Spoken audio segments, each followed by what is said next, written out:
Welcome to the Taiwan Radio Lounge with your mini-hosts tonight.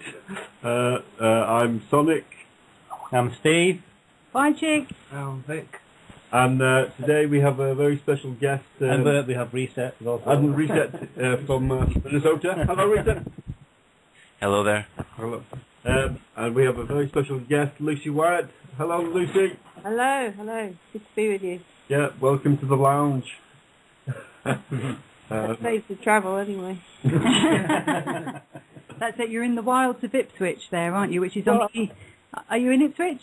Not wilder than Ipswich where I am. I'm about 40 minutes north of Ipswich. I used to live just outside of Norwich, so... Oh, okay, well I'm nearer Southwold, I'm near the coast.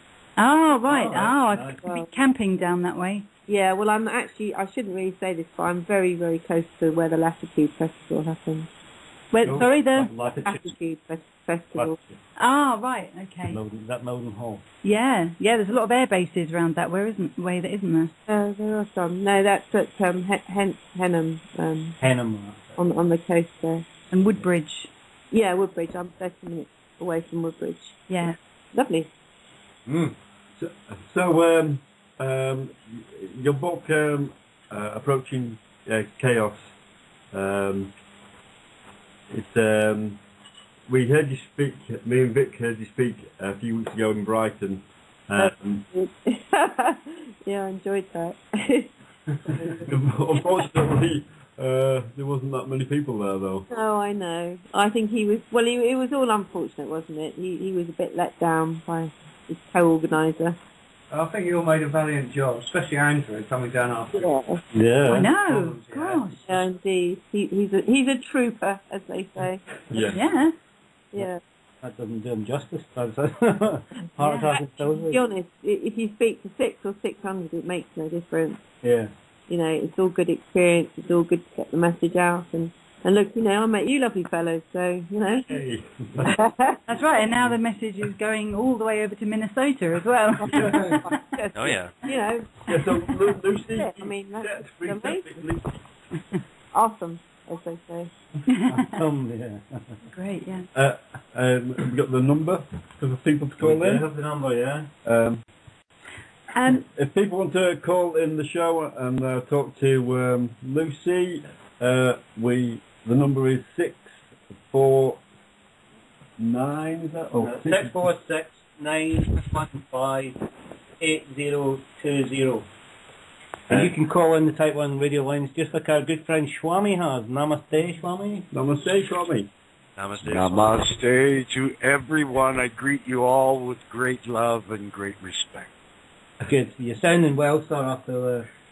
Oh, feeling much better now. Well, we have a special... We're glad to hear it. Say hello to Lucy. Hello, Lucy. Hello. Hi. This is our resident Swami. So, yeah. Okay. Yeah.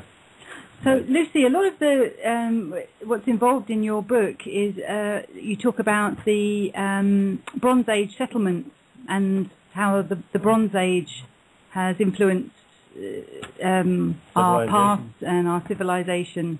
Yeah. Do you know about the Bronze Age settlements that they found down here?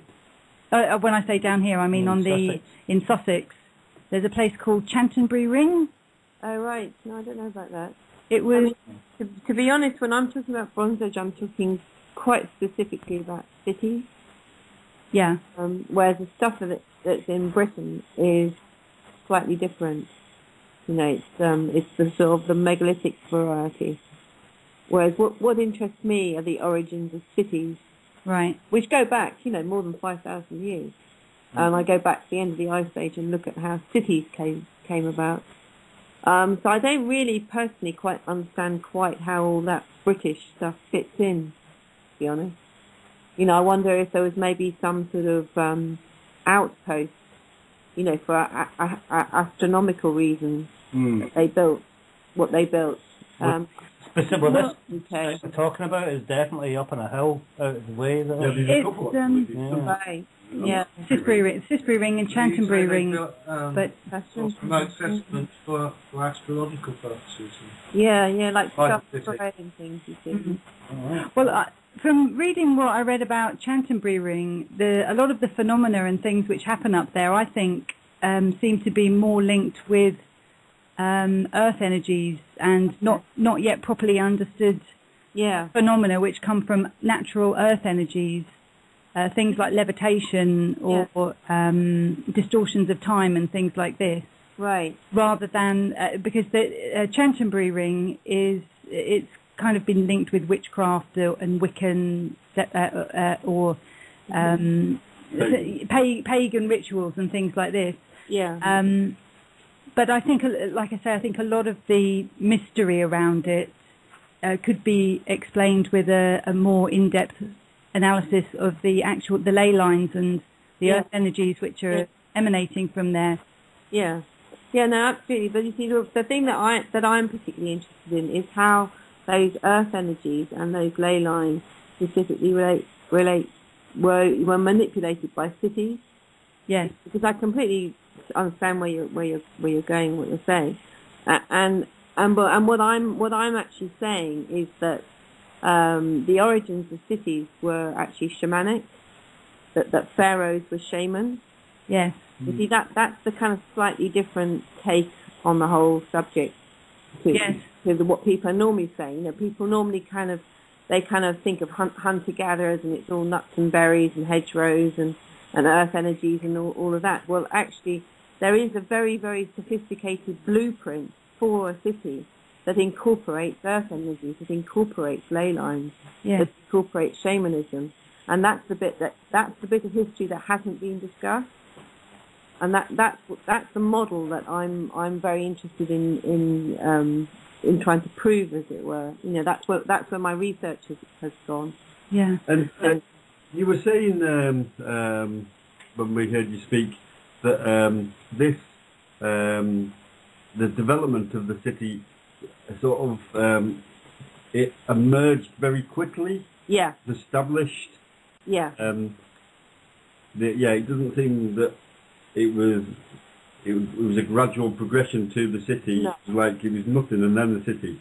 That's right, because I think we've told ourselves the wrong story, you see. I think we've told ourselves the story that cities develop out of farming, and that there was some kind of farming experiment, and that when mankind had a surplus of crops, we sort of decided to exchange it, and then from markets we get cities.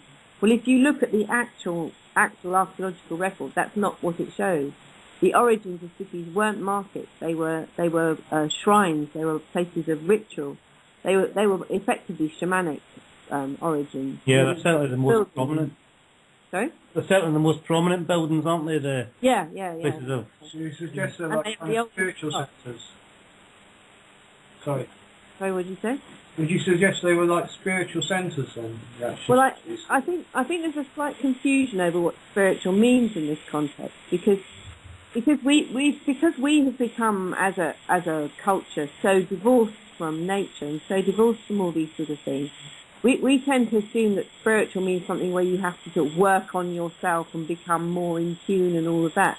I think the point is that these ancient people, especially the elite, were already spiritual people, and they just used their ability to astral plane, to have out-of-body experiences in the shamanic way in order to gain knowledge and information to keep their civilizations and their cultures on track. So it's a slightly different take on spiritual, because spiritual to them is just part of how they live. Mm-hmm. You know, they had this complete, total acceptance of all the different aspects of the soul and all the different ways that you use your soul to do various things. Admittedly, there were secrets attached to all of that, but it's us who had become, again, spiritual in order to understand these things. So you think they had a kind of symbiosis with the natural elements of the planet and Yeah. Yeah. Where do you think these people came from? Yeah. Do you think they come from some kind of pre-deluge, like Hancock and Duval and David Roll talk about what is it? 10,500 BC? Well, David Roll's actually going to be one of our speakers at our event at the end of the month here in Suffolk.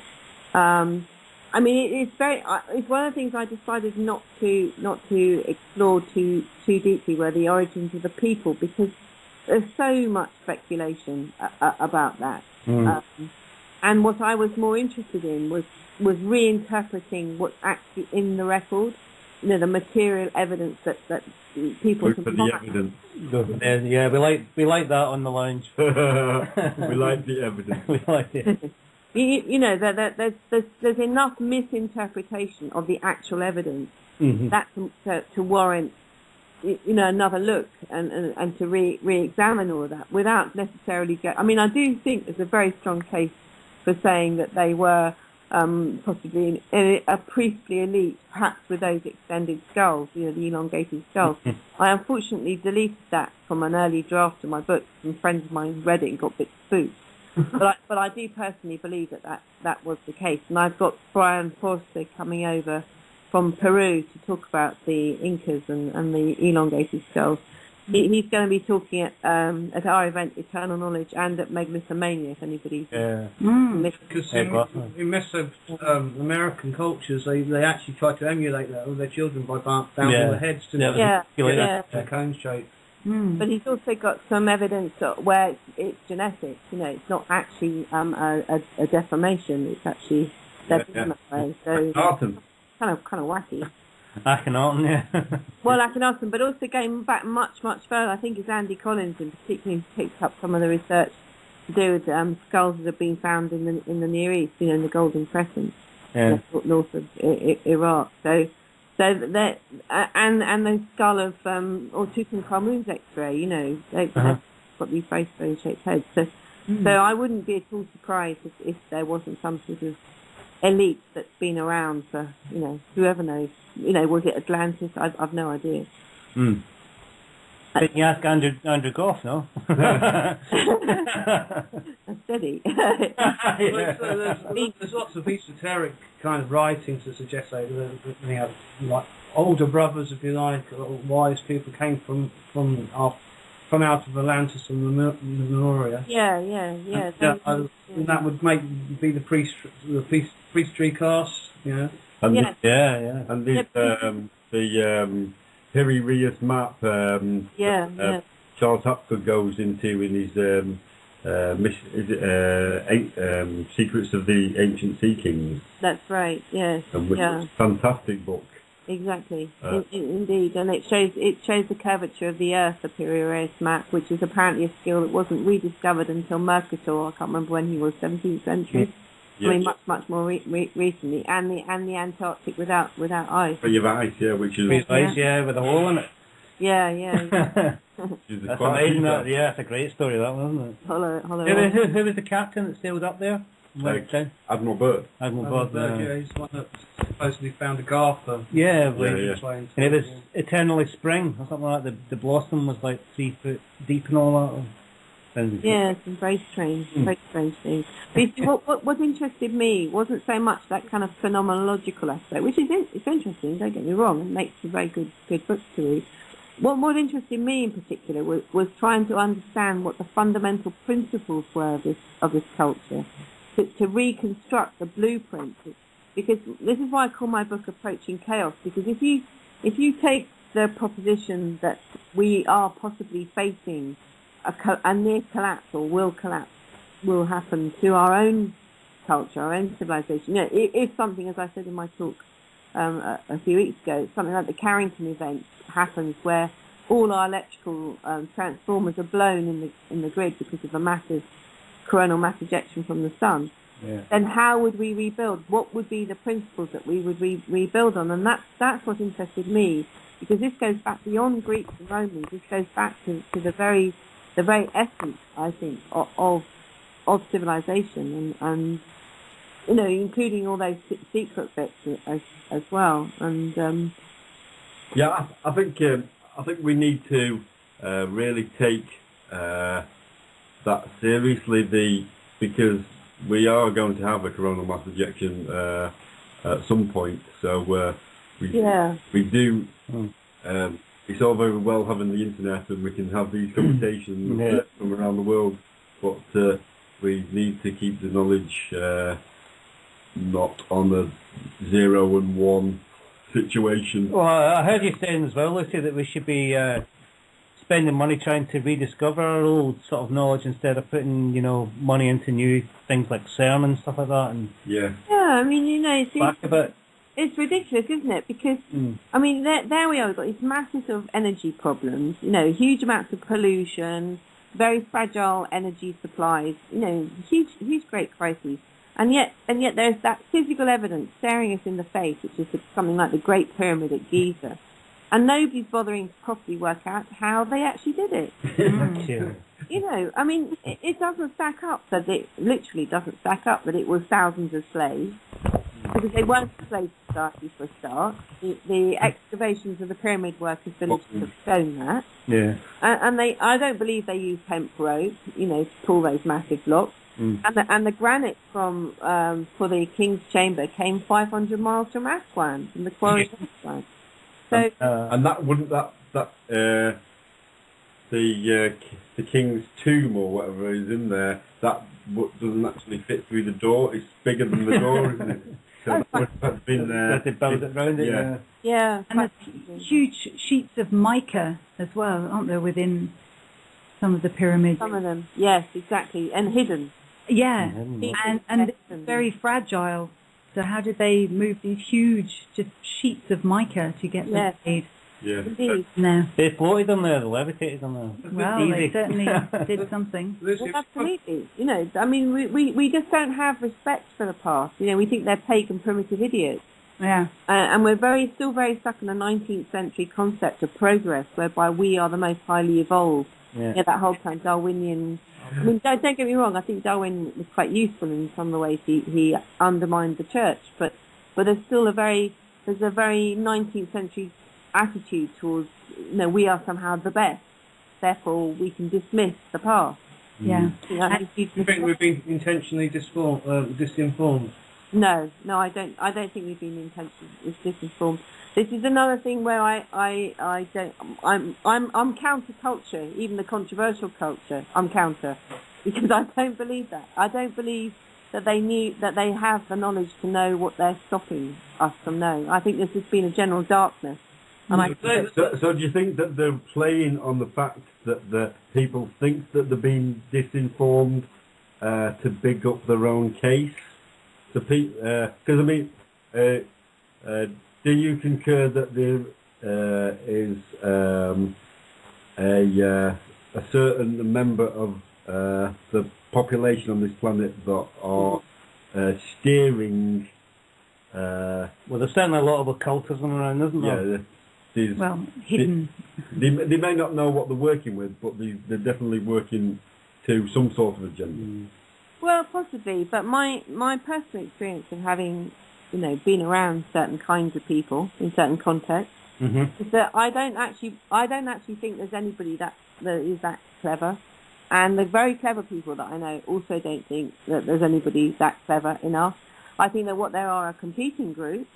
I don't think that they're all on the side of the angels. I'm perfectly willing to believe that there are people with some very negative agendas who may well group together.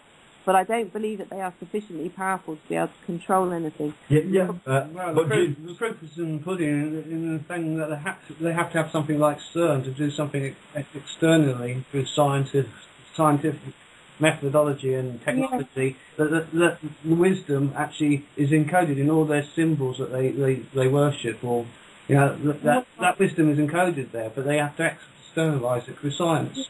But you have to, you see, I understand what you're saying, but I personally think you have to look at it in a historical context. And this is what I try and do in my book, because it's one of the things that really interests me. How do we end up with this kind of idea that something is scientific?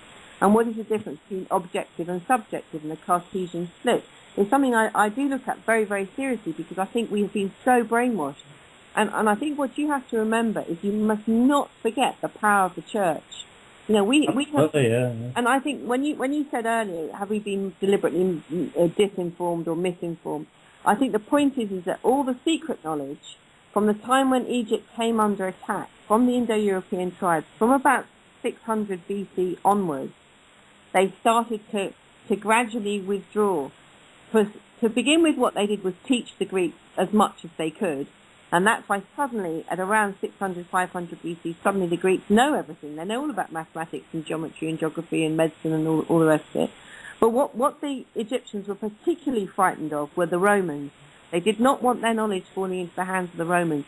And I think it's at that point the knowledge goes underground from about 30 BC onwards. It goes underground and it disappears. I personally think up the trade routes to northern Syria, to Haran, where there were some Sabian alchemists up there. So I don't think it's that the Romans got the knowledge. They didn't. I think I tend to disagree slightly, because I think they did get the knowledge, but they weren't aware of it. They got it through the Judaic tradition, and which turned into the Christian tradition, and they got it through the Bible, and regardless of the Council of Nicaea and what Constantine did and how they compiled and edited the Bible, it still holds a massive integrity with the Old Testament as well, as an alchemical text, and it's just for me, it's just as profound as any Hermetica, or I'm a great advocate of the Hermetica. Yeah.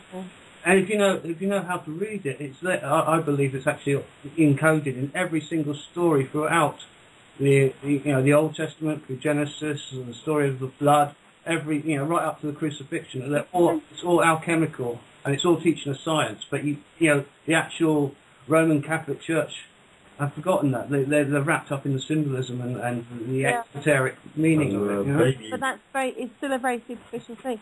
You have to remember, because I have this different take on what alchemical means, and what I say in the book is that I think this word alchemy has been misinterpreted. It's been misunderstood, and because I think that what happened is that we only really know as much as we do about Egypt through the Greeks.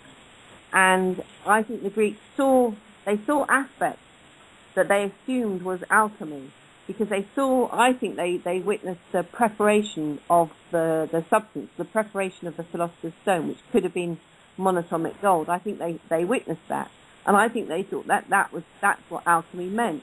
But in my view, what alchemy actually means, I think it refers to the Egyptian word for the fixed stars, which is the chemi, and I think alchemy actually means astral planing. And I think what the pharaoh was doing in his shamanic ritual. And I don't think the Greeks ever saw that. So we've misunderstood what alchemy actually means, and the Bible doesn't explain any of that. Would you say the chemi, what is that? Is that as a star system? No, the chemi refers to it's where a shaman goes to in his astral form to point. So it's like the north the pole star. So it's an astral destination. It's an astral destination on the astral plane. Okay. Yeah, and it's where shamans travel to a place, and that's where I think the Egyptian shamanic pharaohs. That's where and I think that the whole thing about the initiation of the pharaoh, his very name is a Greek corruption of the words Per-Ur, and Per-Ur refers to house of foundation, which is where he went as the king of Egypt to be initiated at Neken or Hiranakopolis. With some honey, yeah. I find it interesting because I've got here the Greek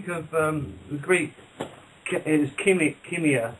Yeah. It's to fuse or cast metal.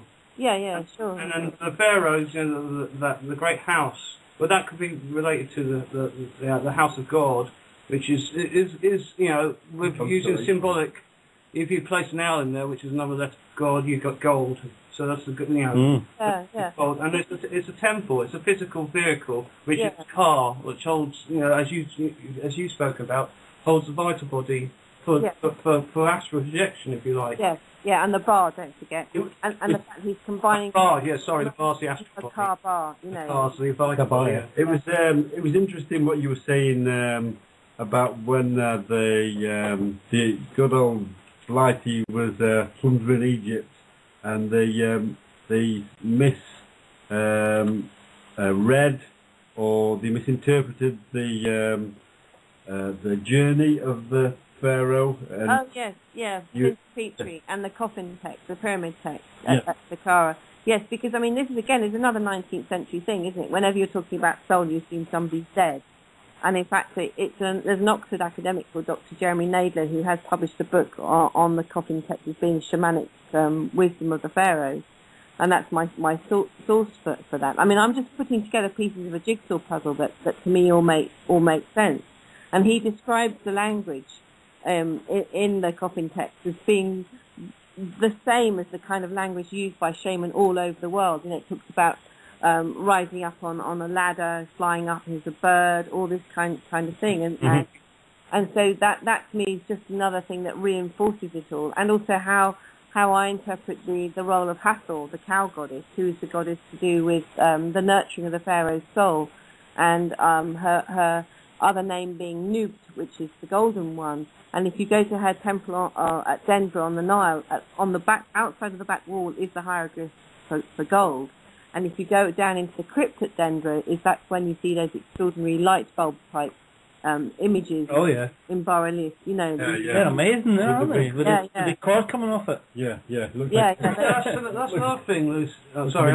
Looks like a big light bulb, doesn't it? Yeah. What do you think? Like, you've got some of these crypts, you know, and tombs or supposed tombs, you know, even though there's no bodies found there, and they have hieroglyphs and paintings and stuff on the side, and supposedly there's no kind of dust from any fossil fuel or torches or anything.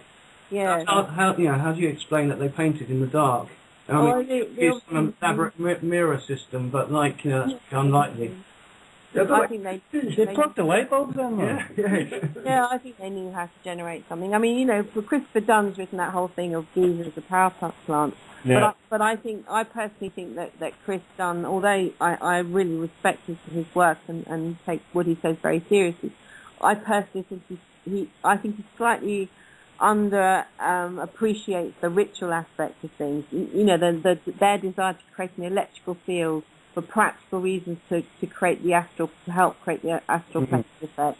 That's my personal. You know, they weren't generating electricity to fire up toasters and. It's interesting that the cap of the pyramid was made of electrum, isn't it? Yeah, exactly. I mean, why? Wasn't there sorry, go on. Well, I was just going to say that the Greek word for pyramid is to do with fire. You know, fire is to fire, fire in the middle. Fire. And so the Greeks obviously saw it as a very kind of electrical, fiery kind of thing, if it was fully working. Whereas the Egyptian word is mur, which is instrument for ascending. So, you know, that's also, I think, a very, very interesting Stargate. thing to. Yeah, Stargate. Well, obviously, your astral plane, it would be a Stargate. Yeah, it would be, yeah. And another person that says that sort of related to the pyramids to some sort of power source is Carmen Bolter. Have you? Oh yes, yeah. I know. Pyramid code. Yeah. Yes. That's all quite interesting. The sort of does she call it the Valley of Peace or something like that, or the? Who was the Egyptian old guy that was in that series that she did? Oh yes. I can't remember. The pyramid code. That is. Yeah. I can't remember that guy's name, but he was amazing. Yeah. I really enjoyed what he had to say. Little tribesman, wasn't he? Yeah. And he when he was a child, he remembered playing around the pyramids and going. Into the aquifers. Into the aquifers underneath. Yeah. But he said something interesting as well about some experiments which had gone on at the very tip of the pyramid with a journalist, I think it was, where they made these handheld. It was something to do with a bottle or something, and it sparked out of his hand or something with the charge that was up there. Do you remember that thing? No. Yeah. I can't remember the details of it now, but he knew how that being on the top of the pyramid created some kind of charge, and some journalist. It went up there, and they just made this simple thing with a bottle and something, and it blew the papers out of his hand or something. Wow. I have to watch the Pyramid Code again. Lucy, what's the Baghdad battery? The Baghdad battery. Oh, that might be what it was.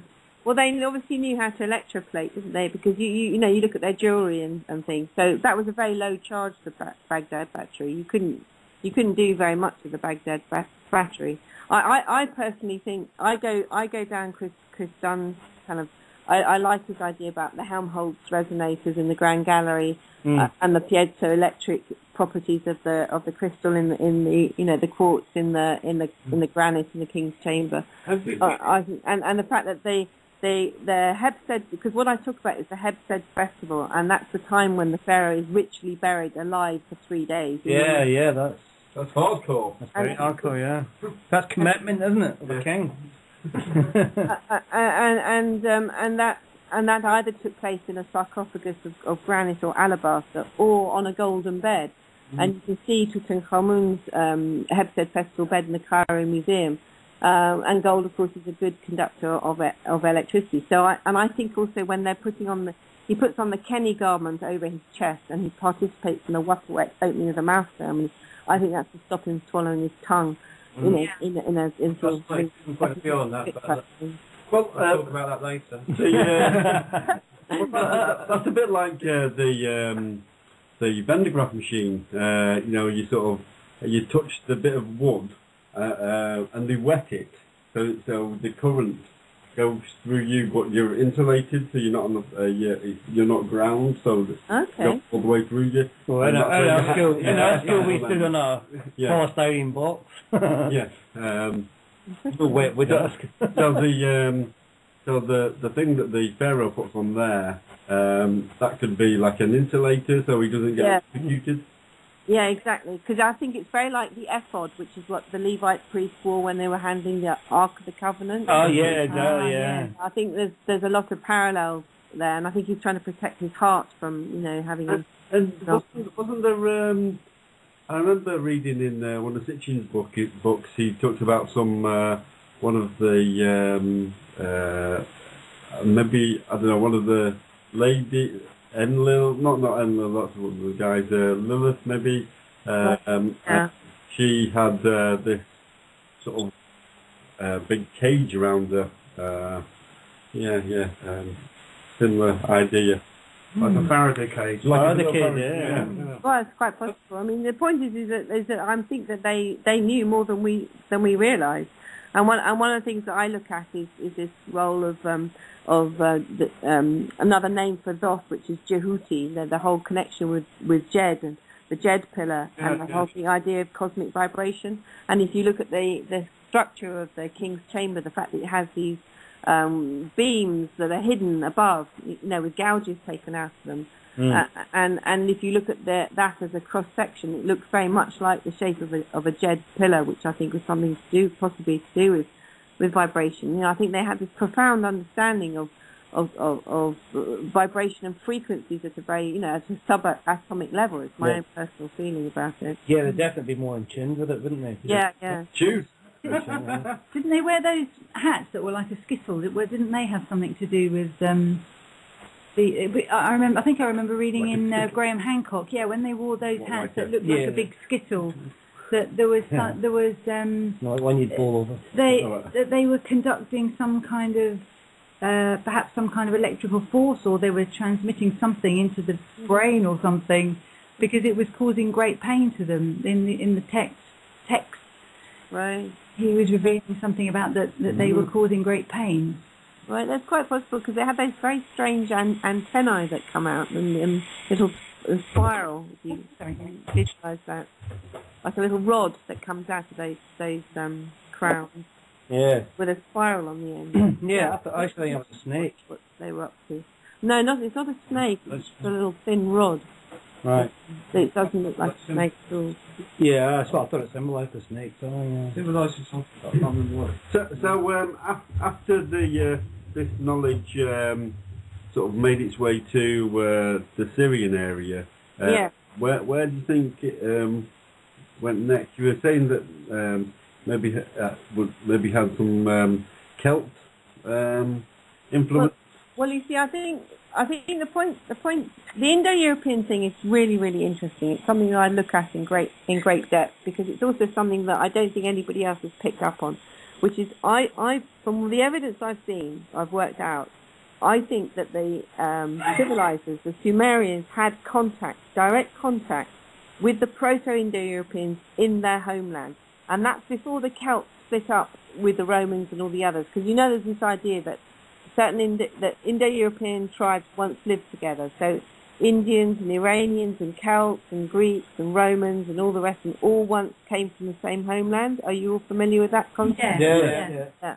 And that was basically before 3159 BC that they all lived together. Because we know that because the roots of language have the same roots of language. Yeah. And the thing that I've worked out is that the civilizers who were in Mesopotamia, in Sumeria, I think went to the homeland, which I personally believe was the Ukraine, north of the Black Sea. And one of the key reasons I think that is because I think that that's where the civilizers went in order to domesticate horses. Now, while they were there, because that's the range of the wild horse, the tarpan, while they were there, they left behind a legacy. The legacy gets stuck in the language, which is why we have certain concepts in our languages that are over 5,000 years ago, and they left behind certain techniques to do with domestication, to do with farming, and also they possibly left behind a genetic imprint as well, because it's from around that area that blue eyes can be traced, which is really interesting. And I think that the Celts and the Greeks, of all the Indo-European tribes, were possibly the ones that were closest to these civilizers. So that when they split up, much later on, after the end of the 4th millennium BC, and the Celts went the furthest. They went to the east, where they became Tokharians, and you can find them buried in the Chinese desert. And they went west. They ended up in Ireland. Mm-hmm. I think they took with them various little bits of fragments of knowledge. And one of the pieces of, I think, that suggests that is how they viewed the Egyptian god Thoth. Because Thoth has many names. He can be called Tuates, Tut, Tuat, all these sort of things. Now, in the 1st century AD, so this is several thousand years later, the Celts are still calling him Tutates. Yeah. And it's at this time that the Greeks have changed him to Hermes and the Romans to Mercury. And I think Hermes means Urmes, which I think means son of the foundation. And that's like relating Thoth to being part of this whole archetype thing. So I think that what gets left with the Celts is a more sophisticated and more sensitive form of ideas about ancient civilization than the others. So it's not quite so simple because they're not native to the UK, for example. Yeah, that was quite a shock to learn that one. Who was the first people then in Britain? Sorry? Have you got any idea who the first people in Britain are? I wouldn't. I don't know. I suppose because not that long ago it was linked to the. Would it have been that long ago though? Isn't that millions of years? No, that's like the last ice age, wasn't it? It was really. It was a land bridge there. Yeah, so we just walked across. Like they walked across from Asia to the Americas. Maybe that was a bit further.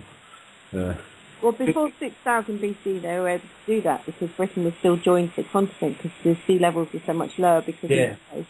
Yeah. But after that, they weren't able to do that any longer. And in fact, the Celts only actually physically arrived in England a few hundred years before the Romans did. Yeah, that was the bit I was getting to. That was. No, people tend to think the Celts built Stonehenge, but they're incredibly muddled.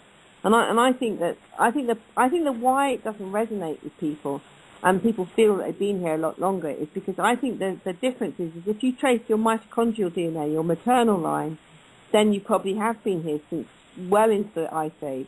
Uh-huh. If you trace your paternal line, that's when you go back to the Ukraine, because it's through the warriors, it's through the males arriving that the Indo-Europeans got here and brought their language. Do you think that Stonehenge is hermetic then? Sorry? Do you think that Stonehenge is hermetic? Do I think it's hermetic? Yeah. I don't know. I mean, the thing is that I'm very interested in that Uriel's Machine book. I don't know if any of you know. I've heard about it, yeah. I think that's completely fascinating. And it's possible, because I haven't personally understood why there's a difference in the precision of the stonework of the megaliths of Britain and France and Malta compared with the precision of Egypt and South America and Central America. So I don't really understand quite. They obviously knew how to move these stones. Yeah. Obviously knew how to cut them. Well, that's the thing that sort of unites the pyramids and Stonehenge is that the stones don't come from the areas there. Yeah, exactly. But they're still not that perfect though. You know, No. look at the amazing. That was built in Britain, wasn't it? Yeah. Actually on the fifth. So the Cowboys. The Cowboys. They're having a big. Have you come across David Surrender's work on stone technology? David Serrada. David Serrada. Sorry if I'm pronouncing it wrong, yeah. He was on one of our friends, Freight Rex. He does a show on American Freedom Radio. He had been on there maybe 2-3 months ago. Yeah, it was last year, wasn't it? He claims to have built a rod from... Yeah, he's experimenting with crystals and harmonic codes within crystal, within stone. Awesome. Which Yeah. he says that they act as capacitors for electromagnetic energy. Okay. It kind of ties in with John Hutchinson and Hutchinson. Oh yeah. No, it's John Hutchinson. Yeah, interesting. And counter-rotating fields, which sort of like Okay. centrifugal and centripetal opposing forces. What, like two magnets and things like that? Yeah, which puts you in mind of the kind of serpent imagery and Caduceus imagery, which relates to has so many different meanings and And that's how you levitate your stones to build your But apparently this can reduce the weight of the stones, or any object placed between these two opposing fields. Right. Yes, that would figure. Yeah, I can well believe all of that. And in fact, one of the things that we are going to touch on at our event at the end of the month, the Eternal Knowledge Festival, is what is more loosely described as sort of free energy stuff as well. Because I do think it's a very key part of rediscovering those ancient secrets. And I think what John Hutchinson and various others, Searle and Babelli and whoever else it is, it's very interesting stuff. And yeah, we're trying to Ring and all of those guys. Yeah, I'm well into all of that. Without doubt. Get John on the show. John's going to come on with yeah. Really? Wood? Yeah, have you heard of Judy Wood?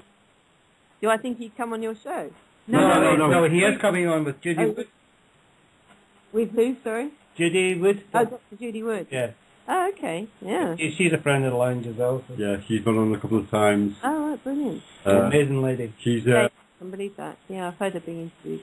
Yeah, she's very interesting. Well, exactly. We're kind of like reverse engineering all this, aren't we? Because we're saying, well, if we can do this now, then surely they must have been able to do it then. And that's what I think is, that's why we're calling our event Eternal Knowledge, because this is knowledge that has been around all the time. If only you knew how to tap into it. And I think that Isaac Newton was one of the last of the alchemists, and by that I mean I think he knew how to do astral planing. I think he knew how to do out of body experiences, and I think the stuff that he discovered about gravity, he discovered in that way. To go back to something we were saying earlier about the scientific method and CERN and all the rest of it, and I was saying about the church and how you mustn't underestimate the power of the church. And I think the whole thing about our scientific thing came about because people felt if they couldn't prove something by having it repeatable and transparent and all the rest of it, that they could be accused of being in league with the devil and put to death. Yeah. So I think you mustn't forget that. Isaac Newton was born in 1642, only 42 years after Giordano Bruno, the last of the Hermeticists, was burnt at the stake by the church. You can't eliminate that sense of fear. Alchemy was an offence at the time of Newton. Yeah, absolutely. Yeah. I'd like to put across a little analogy that I made up because I heard you talk about Isaac Newton as an alchemist, and I think he was. Yeah. And so the story of him the story of the apple. Yeah. The apple fell from the tree. Now, what was the tree he was sitting under? Is that associated? You could think of that as the tree of life. You could do, but I think it's just a cover story. I think. Well, no, I think he discovered gravity. I think within that is encoded it's an alchemical text that he's put out there for those boys to see. Yeah. Like you were saying, like you mentioned the other day. Talking about the same forces, the same magnetic forces, gravitational forces that you're talking about in a way. Yeah. I came across some. How you said the other day about dog whistling. Oh, right, dog whistling. Yeah. What Isaac Newton was doing, he was dog whistling. Hello, we're back. Hello, we're back. That was Katie Tunstall with a double bill there, just because I really like Katie Tunstall. So sorry to anyone that didn't know.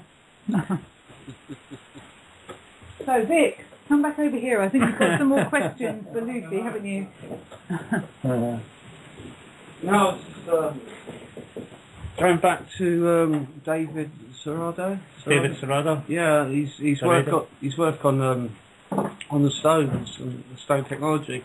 He's talking about the stones have like calcite in them or like crystal, which is very similar. Quartz is very similar to calcite. And that's something that is found in humans, produced in the pineal gland. Pineal gland. Yeah. I find that's quite interesting, and so like tying in with how to access that, because like crystal quartz can transmit, it can amplify, it can receive signals, and using maybe these ancient techniques that I mean, have you come across Coral Castle? Yes, Ed absolutely. And I've heard say that no one ever saw what he done, how he done it, but like he had some kind. There's speculation that he had some kind of sound device. Yeah, absolutely. I know, I agree. Yeah. And how that ties in with sort of like mantra and Sanskrit soundings. Yeah. And to get the resonance to. Throat singing. Even. Yeah, throat singing. Yeah, and Sufi singing, Sikya. All that. All the use of the word or the power of the verb, if you like. Which, yes, absolutely. Logos. Yeah, in the Hermetica as well, the power of the word. Yeah, completely. No, I agree, and that's another reason why I personally don't think the Romans did know the secrets, because you can have all the symbols you like, you can have all the codes you like, but unless you know the techniques for unlocking it, exactly, it's superficial. And you see, my research showed that the Romans attacked ancient knowledge wherever they could. Yeah. There's a very good reason for thinking that the reason they came to Britain was to destroy the Druids. Yeah, one of the places they fought campaigns at Mona on Anglesey. And also, what people don't comment on is why did they go to Commagene in the middle of Turkey, where they collapsed Hittite Empire in AD 70. Mark Antony is because that's where the Chaldean Magi had taken residence. And they expelled the Pythagoreans from Italy. They banned alchemy. They didn't know. They didn't have the knowledge. They were trying to look for it all the time because they wanted power. But I don't think they ever actually physically got the secrets. I don't think it was ever revealed to them. And it seems that the continued destruction from the Roman. Well, I mean, we still are in Roman times. The Pope is the Emperor. Yeah. So that history has continued. Yeah. With the advance of like the British Empire going around the world, killing loads of indigenous populations and internment camps in Australia and Canada to block off the next generation's knowledge from their ancestry. Get rid of the language. Get rid of the language. Destroying. Homogenize it onto English. Yeah. Put them in blue. Could I make a statement right quick? Okay, Swami. This is just outstanding what you guys are doing, because going back to taking people consciously back to the situations that brought about what we currently perceive as social structure is what will get them to the point where they can begin to comprehend human freedom. Because this was all put together with the intention of controlling and holding people back from what they would normally and naturally experience. And if you held them back, you could control and influence things. And this is, so people like me are here, and the folks I work with and do things with and representing, and we're going to do what we do. The psychopaths are still going to do psychopath stuff. But So- their stuff has to fall of its own weight. Because we'll all be able to just kind of stand there and go, this is just the silliest thing. This can't be this way anymore. I'm not going to do this. And when individuals, because this isn't a mass thing that occurs, it's an individual thing. Because the mass can't influence the individual in that way. It has to come from inside the individual.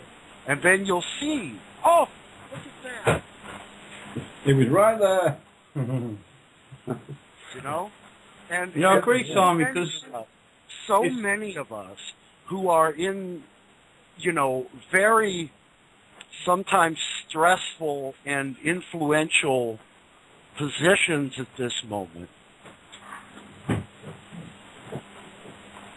we took this on to do this, Yeah.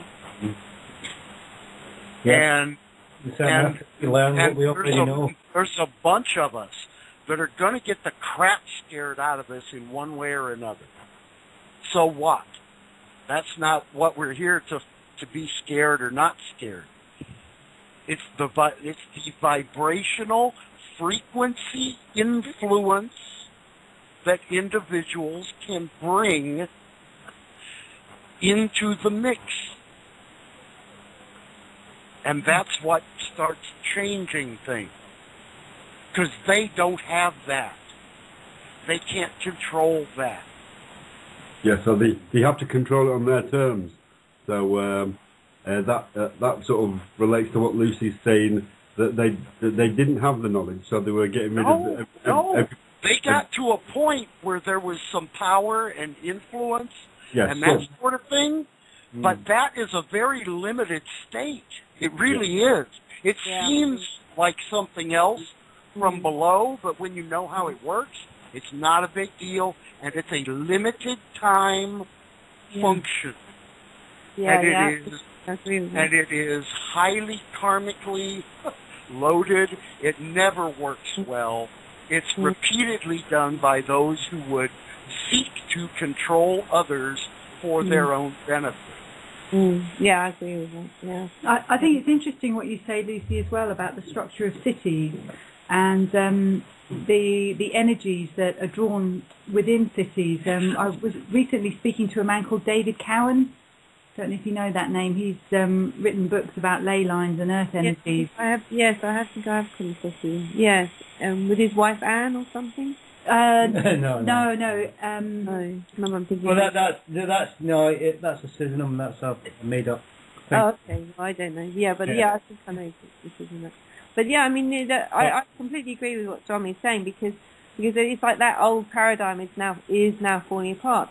Because if we really do think that the Church knows everything, the Vatican knows everything, or whoever knows the New World Order, whoever it is knows everything, you're just giving them the power that they want because it's just complete bullshit. They actually don't know. You can have all the symbolism and the codes and the rituals you like, but that's all it is. Mm-hmm. And the thing is that the Church no longer has that power over us. It's had that power. It's been like an intellectual stranglehold on us since at least the 4th century AD. Constantine basically took on. In the book I explore this very interesting symbiosis between at what point does Christianity become Romanized and the Romans become Christianized. It's a very interesting symbiosis going on there. And for them it was basically a really effective form of mind control. Yes, yeah, absolutely, exactly. Yeah, so long as they can make you think that they're in control, they are. And the thing I think I mentioned in my talk in Brighton, the thing that for me is really powerful is to make the contrast between the Egyptian Hall of Judgment scene and medieval Christian iconography, because in the Egyptian Hall of Judgment scene, you have the soul led in front of Osiris, who has his arms crossed with the crook and the flail, a bit like St. Peter with the crossed key. Yeah. And the soul is weighed in a weighing scale that looks sort of just like those things you've seen in medieval paintings. Mm-hmm. But in the Egyptian one, it's the heart soul weighed against the feather of truth. And in the medieval one, I don't know exactly what they're weighing you against, but the outcome is heaven or hell, which is a purely religious construct, a psychological construct. So they didn't want you to think, they wanted to have some power over you. And Origen writes about it in the 2nd century AD very specifically. So that's why they had to do away with reincarnation. Yeah, exactly. That's what I was going to come on to. Because they had to have you freaked out now, seeking forgiveness from those appointed above you. Yeah, absolutely. Who would then interrogate you in the confessional, the first information gathering system. Yeah. I mean, oh my God. Oh, completely. I completely agree with you. And they airbrushed out the hippocrop that in the Egyptian Hall of Judgment, if you're found not to be telling the truth, your punishment is to be swallowed by the hippocrop and reincarnated. Is that where we get like the word hypocrite from the hippocrot? Like you're not telling the truth. I think that's felt. Hippocrates, people don't tell the truth about the Hippocratic Oath. Right. But that's the bit the church did not want you to know about. They didn't want you to know you had a second chance. And you think of all that appalling guilt and suffering of experience, that awful feeling of separation, of misunderstanding about karma, about what lessons you're here to learn, and why people die, and all of that dreadful stuff that for thousands of years we've been tortured with, frankly. And not even that they taught you that you didn't have a second chance, but that there was just something that you didn't even have to come back if you didn't want to. You could just go and return to the source. What, in the Egyptian view or in the Christian view? The idea that even reincarnation is you're stuck in the loop if you just keep reincarnating all the time. That you're not going off to be an astral. Yeah, that you're not actually body going beyond what you can reach. Well, the idea is you've obviously not learned your lessons. Yeah, exactly. Yeah. Well, and see here, guys. Okay, those who are currently in positions of power do a lot of this astral mucking about, and I will tell you, I come representing a deep esoteric inner tradition from India. And the truth of it is the astral realm is a dump. The crap you get out of there is a lot of crap. There's some shiny, neat stuff, but there's also a whole lot of wicked critters and things you don't even want to have anything to do with, and you don't have to. But if you open yourself up to that, then these things will have influence over your individuation. Like a little dog. Exactly. Yeah. And you don't have to muck with that. You can go straight inwards, upwards, and outwards on your own. Everybody can do this. This is what the Buddha was teaching people to do. This is what Yeshua was teaching people to do. This is what all the Indian gurus are teaching people to do. This is what the Hermetics were learning to do. This is what the Taoists do. This is what the Sufis do. Right. It's all the same stuff.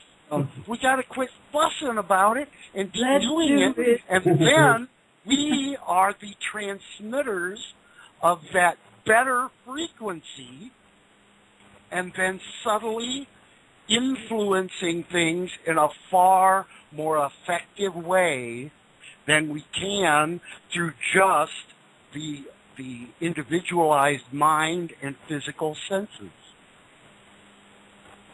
I think what you're talking about, Swami, is that all these things that, like, say, the Romans took their symbolism and they took out of Mithraism and combined Christianity and stuff, and they're all part of an esoteric perennial wisdom that's always been there from the beginning of the word, or the logos, that's there to teach us. Right. And they hijack certain principles like purgatory or something like that. Which is I know Lucy goes on about Oregon and purgatory, and you know that is an astral plane, that is an astral dimension, an inferior molecular sublunar kind of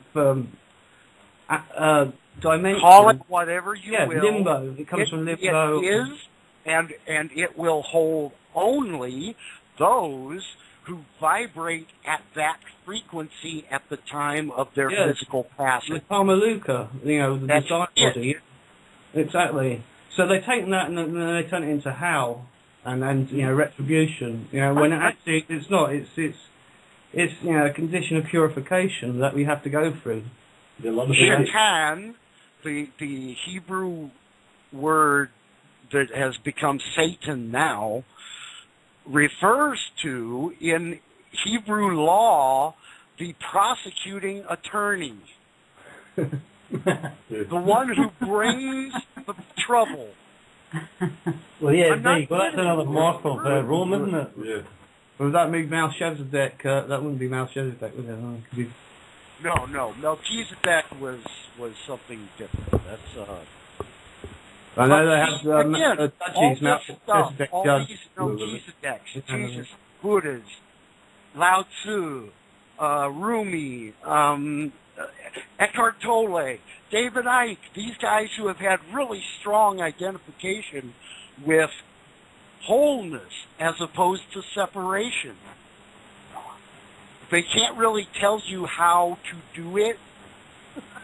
They can tell you it occurred in them, and they can put you on the path that'll get you thinking in that direction, which will then draw to you the experiences and means necessary to go within.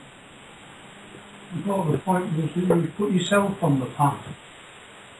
You're already on the path, aren't you? You're already on the path, yeah. That's the whole point. You don't need these other people to put you on any paths. But you're already on one. Every path goes to the same thing. Yeah, it's guidance, isn't it? That's the thing. People become too It's like going to Baskin Robbins here in the U.S. They got 31 flavors of ice cream, but it's all freaking ice cream.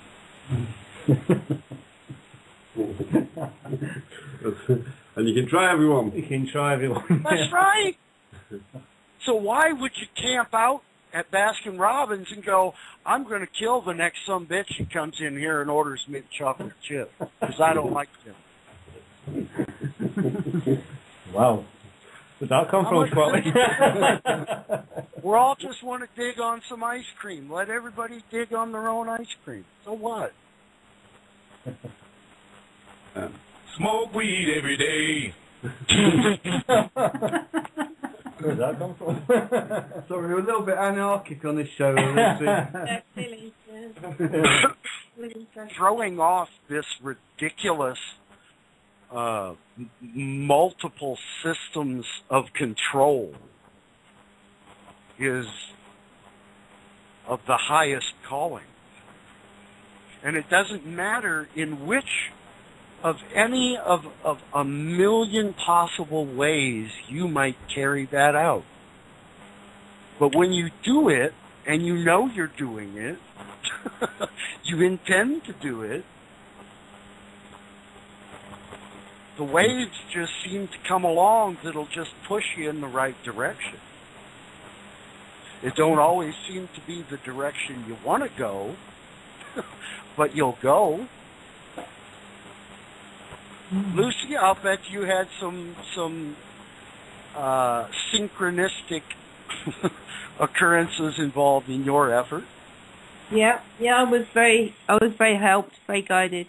I specifically didn't use any channeled information or anything that I couldn't prove, but every time I wanted to know the answer to something, I managed to find it very quickly on the local library bookshelf. So I know. And may I ask, did logistical issues just kind of fall into place?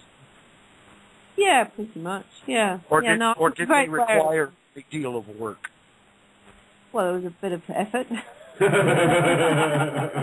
took me 10 years to write my book, but I was doing other things at the same time.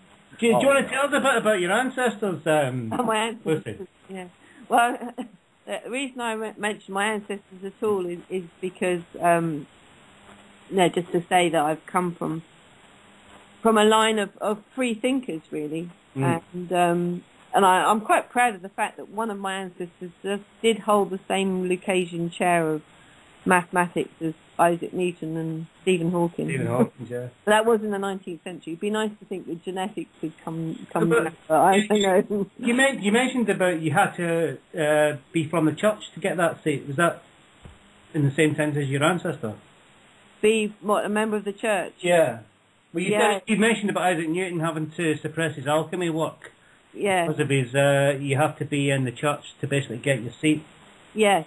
I mean, the thing is, one mustn't forget that in order to be a member of an Oxford or Cambridge college until sometime, I think in the 20th century, relatively recently, you had to be a Protestant. They wouldn't accept that. Oh, yeah, absolutely. You had to be a member of the church in that respect. I mean, one cannot underestimate, downplay this horrible effect that it had. And I do believe that from some passages I found that Isaac Newton had written, that I think he would have got to quantum physics if he'd been able to. It's just that quantum physics doesn't fit your usual scientific standard of testing. And this is a great. Even Richard Dawkins, the most rational man on the planet, describes quantum physics as mysterious. Yeah. Well, I've heard the only true physicist has to be a mystic, as well as being a man of science, to fully understand it. They use an external apparatus to judge, and then you've got like the Bell's theorem and the particle. Is it a particle? Is it a wave? And Heisenberg's theory, and then all these. It's the observer, and it's been proved that the observer changes the event. Depending Yeah. Well, exactly. The mere observation creates a state that was not naturally occurring before the observation. It proves that consciousness has an effect, and intent. That's a huge effect on the outcome of any phenomenon. It's a conduit, isn't it? Consciousness is a conduit to observation and. Well, that's how they can't account for the placebo effect. Exactly. Yeah. I mean, it's just a load of nonsense. This is the trouble that we have, because we have a medical science that is completely obsessed with its double-blind standard testing, bloody nonsense, and a quantum physics thing. I mean, they're saying quantum physics isn't scientific then, because you can't do double-blind thingy with quantum physics. And I think medical science is still stuck in the 19th century. Frankly, it's still stuck in that whole religious paradigm. Religion paradigm thing. Completely. So that's why they call it a practice, isn't it? Yeah. They're still practicing. Yeah. Because they don't go to any of the causes. They just treat the effect. Energetically as well. Think the treatment causes more effects than the actual problem. Yeah. Well, it keeps the cash cow sort of mooing, doesn't it? Yeah. Well, it's all based on fear. I mean, I personally haven't really participated in mainstream medical stuff for more than 20 years. Both my daughters were born at home in water pools without any pain relief, and neither of them are vaccinated, and they've still been to Egypt and India and all sorts. So, I mean, you don't have to live in their fear paradigm if you don't want to. No. I don't personally buy into conspiracy theories, because I think that it's more complicated than that. But I do understand there is general fear out there, and I do understand that big pharma does try and oppress an awful lot of stuff. But because you don't have to live by it if you don't want to. Yeah. And the sword to strike through the fear is the sword of knowledge. Yeah. You've got to use it to cut through the Gordian knot. Like Alexandra did. Yeah, Solomon's wisdom, and load of nice. I mean, the point about my book is to try and give people a fairly serious, totally serious take on alternative history, so that can help them understand, because it's very unsettling how we've been taught and misinterpreted. I don't think it's deliberate. I think it's because we've been in the Dark Ages through no fault of our own, and I don't think the powers that be know anything that they're sufficiently suppressing that would have stopped us. You think we're still in the Dark Ages then, in that respect? We're coming out of it. We're coming out of it. And things like the internet and things like your radio show and, all those things help. Yeah. But, one does need to be able to, you still need to be able to verify what you say. This is why I wrote my book very carefully, thinking about my sources, and that's why I make the point that I grew up in the university town of Cambridge. I understand the importance of proper references and proper sources, and not just fantasizing, and not just any old bullshit that one finds, and try to support what I say from different sources. Look at one. It's quite difficult though, because sources. Who's to say what source is right or what is true? And when you know that most people that have studied through colleges, then you got to think who's funding the college, what the agendas of the people that put the syllabus apart, and what they actually learn. Like doctors will prescribe things that dentists will prescribe fluoride, because they've been taught, that's good, when we know it's a neurotoxin. So you got to question the validity of what knowledge or information is. There is no bad information, there's only information. It's where you make the cross-references and where dots tie together, where it actually makes some kind of intuitive truth, which is always a subjective thing to you yourself, I was watching Dr. Strangelove the other day. It was on telly. Oh yeah. And they were mentioning about fluoride being like a neurotoxin. Well, they knew about it in Nazi in the concentration camps. They gave it to But I thought it was quite interesting that Stanley Kubrick's there telling everybody, don't take this. Good old Stanley. Back in the 50s, go Stan, Indeed. No, that's very true, and I'm very lucky that where I live, I'm on my own private water supply, so all I do is a UV filter, and that's it. And for a long time, I didn't even bother with that. Is that a bird light? I know someone with the Berkey light. Yeah. We've seen one with David Cowan. Well, not Jake and Vicky have got one. Jake and Vicky have got one. Yeah. David Cowan had this amazing. Jake and Vicky, if you're listening. Had this amazing magnet that he puts on top of his water that he got from Italy. Okay. And it charges it, and it. Beautiful. Yeah. Nice. He had what was that, 4 foot? Was it pyragmite? Yeah. He had a 4 foot crystal in his house, and it was just amazing. He had loads of amazing crystals. He's one that looked like Jupiter as well. Just this it was huge ball, huge yellow ball. It was like. Yeah, it was about the size of. Well, it was about. It was a medicine ball. It was a medicine ball size. Wow. Huge. And he also had 2 or was it 3 fossilized octopus. Yeah. Which. Apparently they used, apparently octopus before they morphed into the sort of fish things they are now used to live in rocks. Oh. Used to be part of rocks sort of thing. So therefore. And they just had one tentacle. They had about 3 or 4 tentacles that would catch fish. And is that how they know? Because they've got no bones, they can get through any thing. I guess. Yeah. Well, they used to just attack. They used to be like one of those amoeba thing that just catch.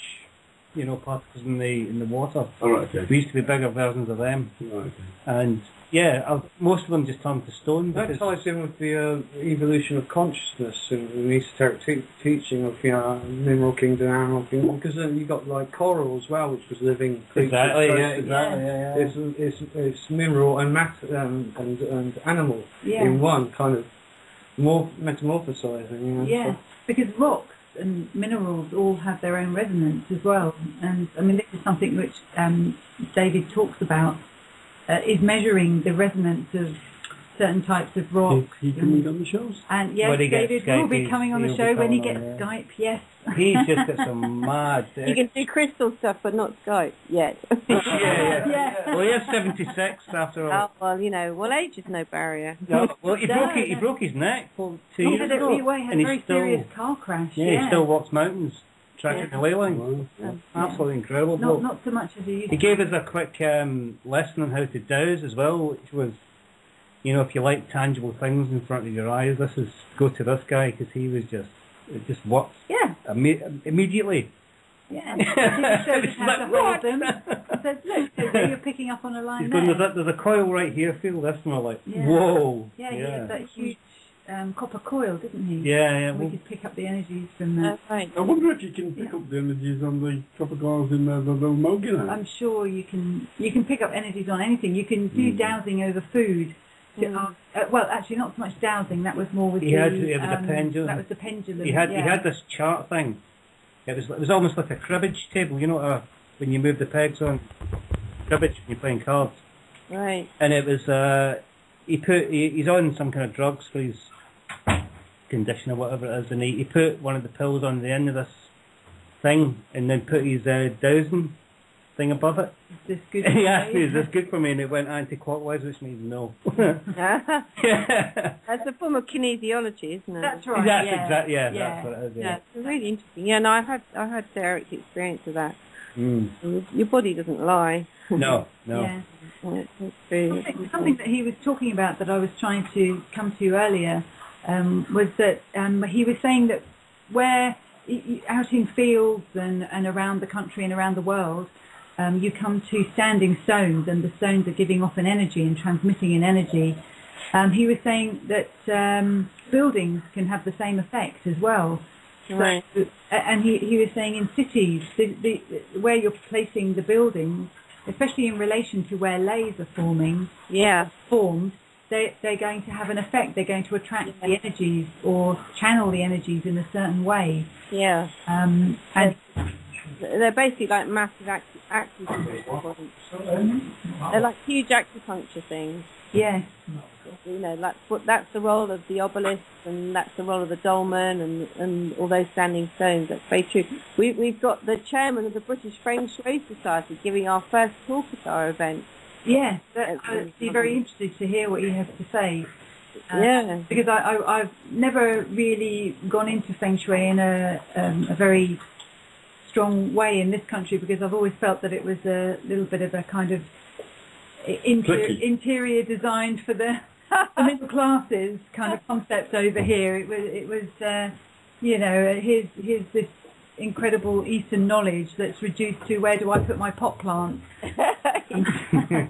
But like the dancing Shiva outside CERN, since I've been looking more into lays and earth energies, and I've studied shiatsu and that kind of thing, and I'm quite interested in our energy systems.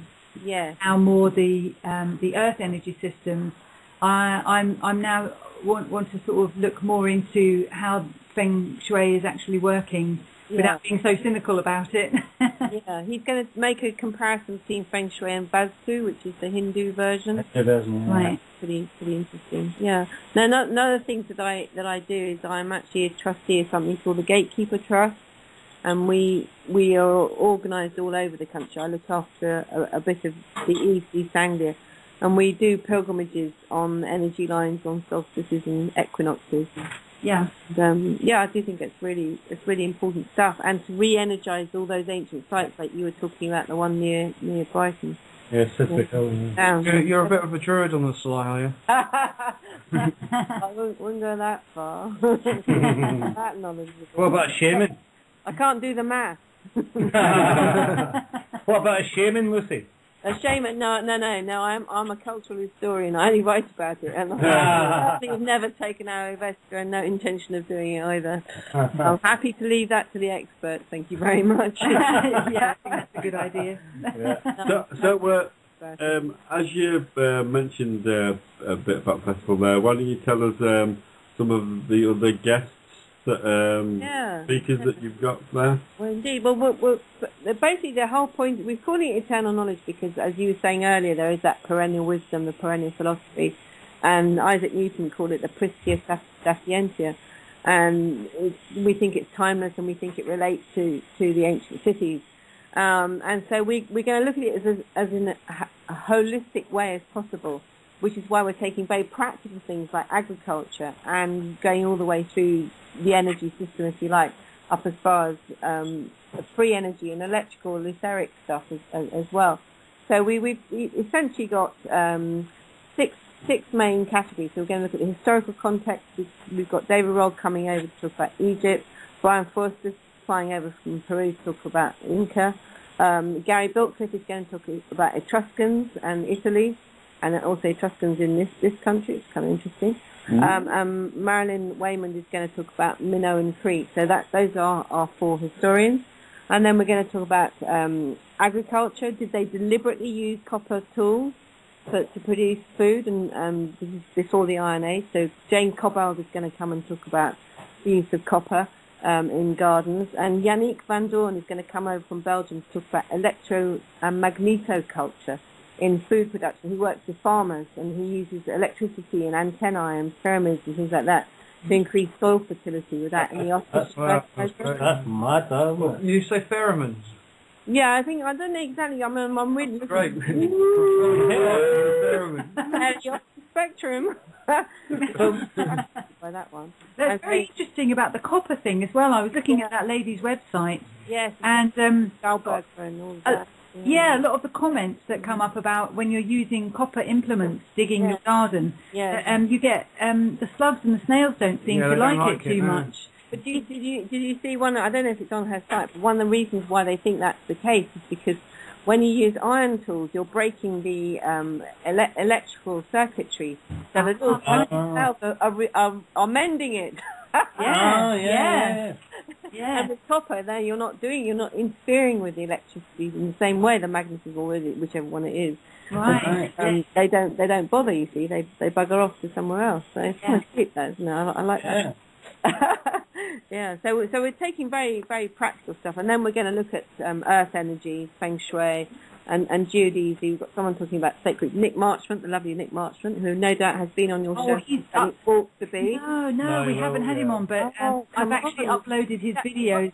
For Darren, you've got to have the marvellous Nick. I mean, you know, he's just the business is Nick. He's lovely, isn't he? He's so good, and all his well, this is why we're sending Nick up next week to with his little red book. Only me if I can come. Yeah, no, you do you think some of these people will be willing to come on the live show from the festival? I don't know. They might be. I don't know. You're going to bring some sort of equipment or something to. We'll bring a strange piece of equipment called the computer. Laptop. The people will be amazed. Yeah, it's got a mic in there. I'm sure you get Nick talking and live. Some silicon and quartz. Yeah. Nick's very 21st century with electronic stuff, which is great. For me, anyway. Huge fan of Nick, so I'm sure he'd be more than willing to do that. Yeah, indeed. So he's going, and we've got a guy called Bob Harris, who was former chairman of Rilco.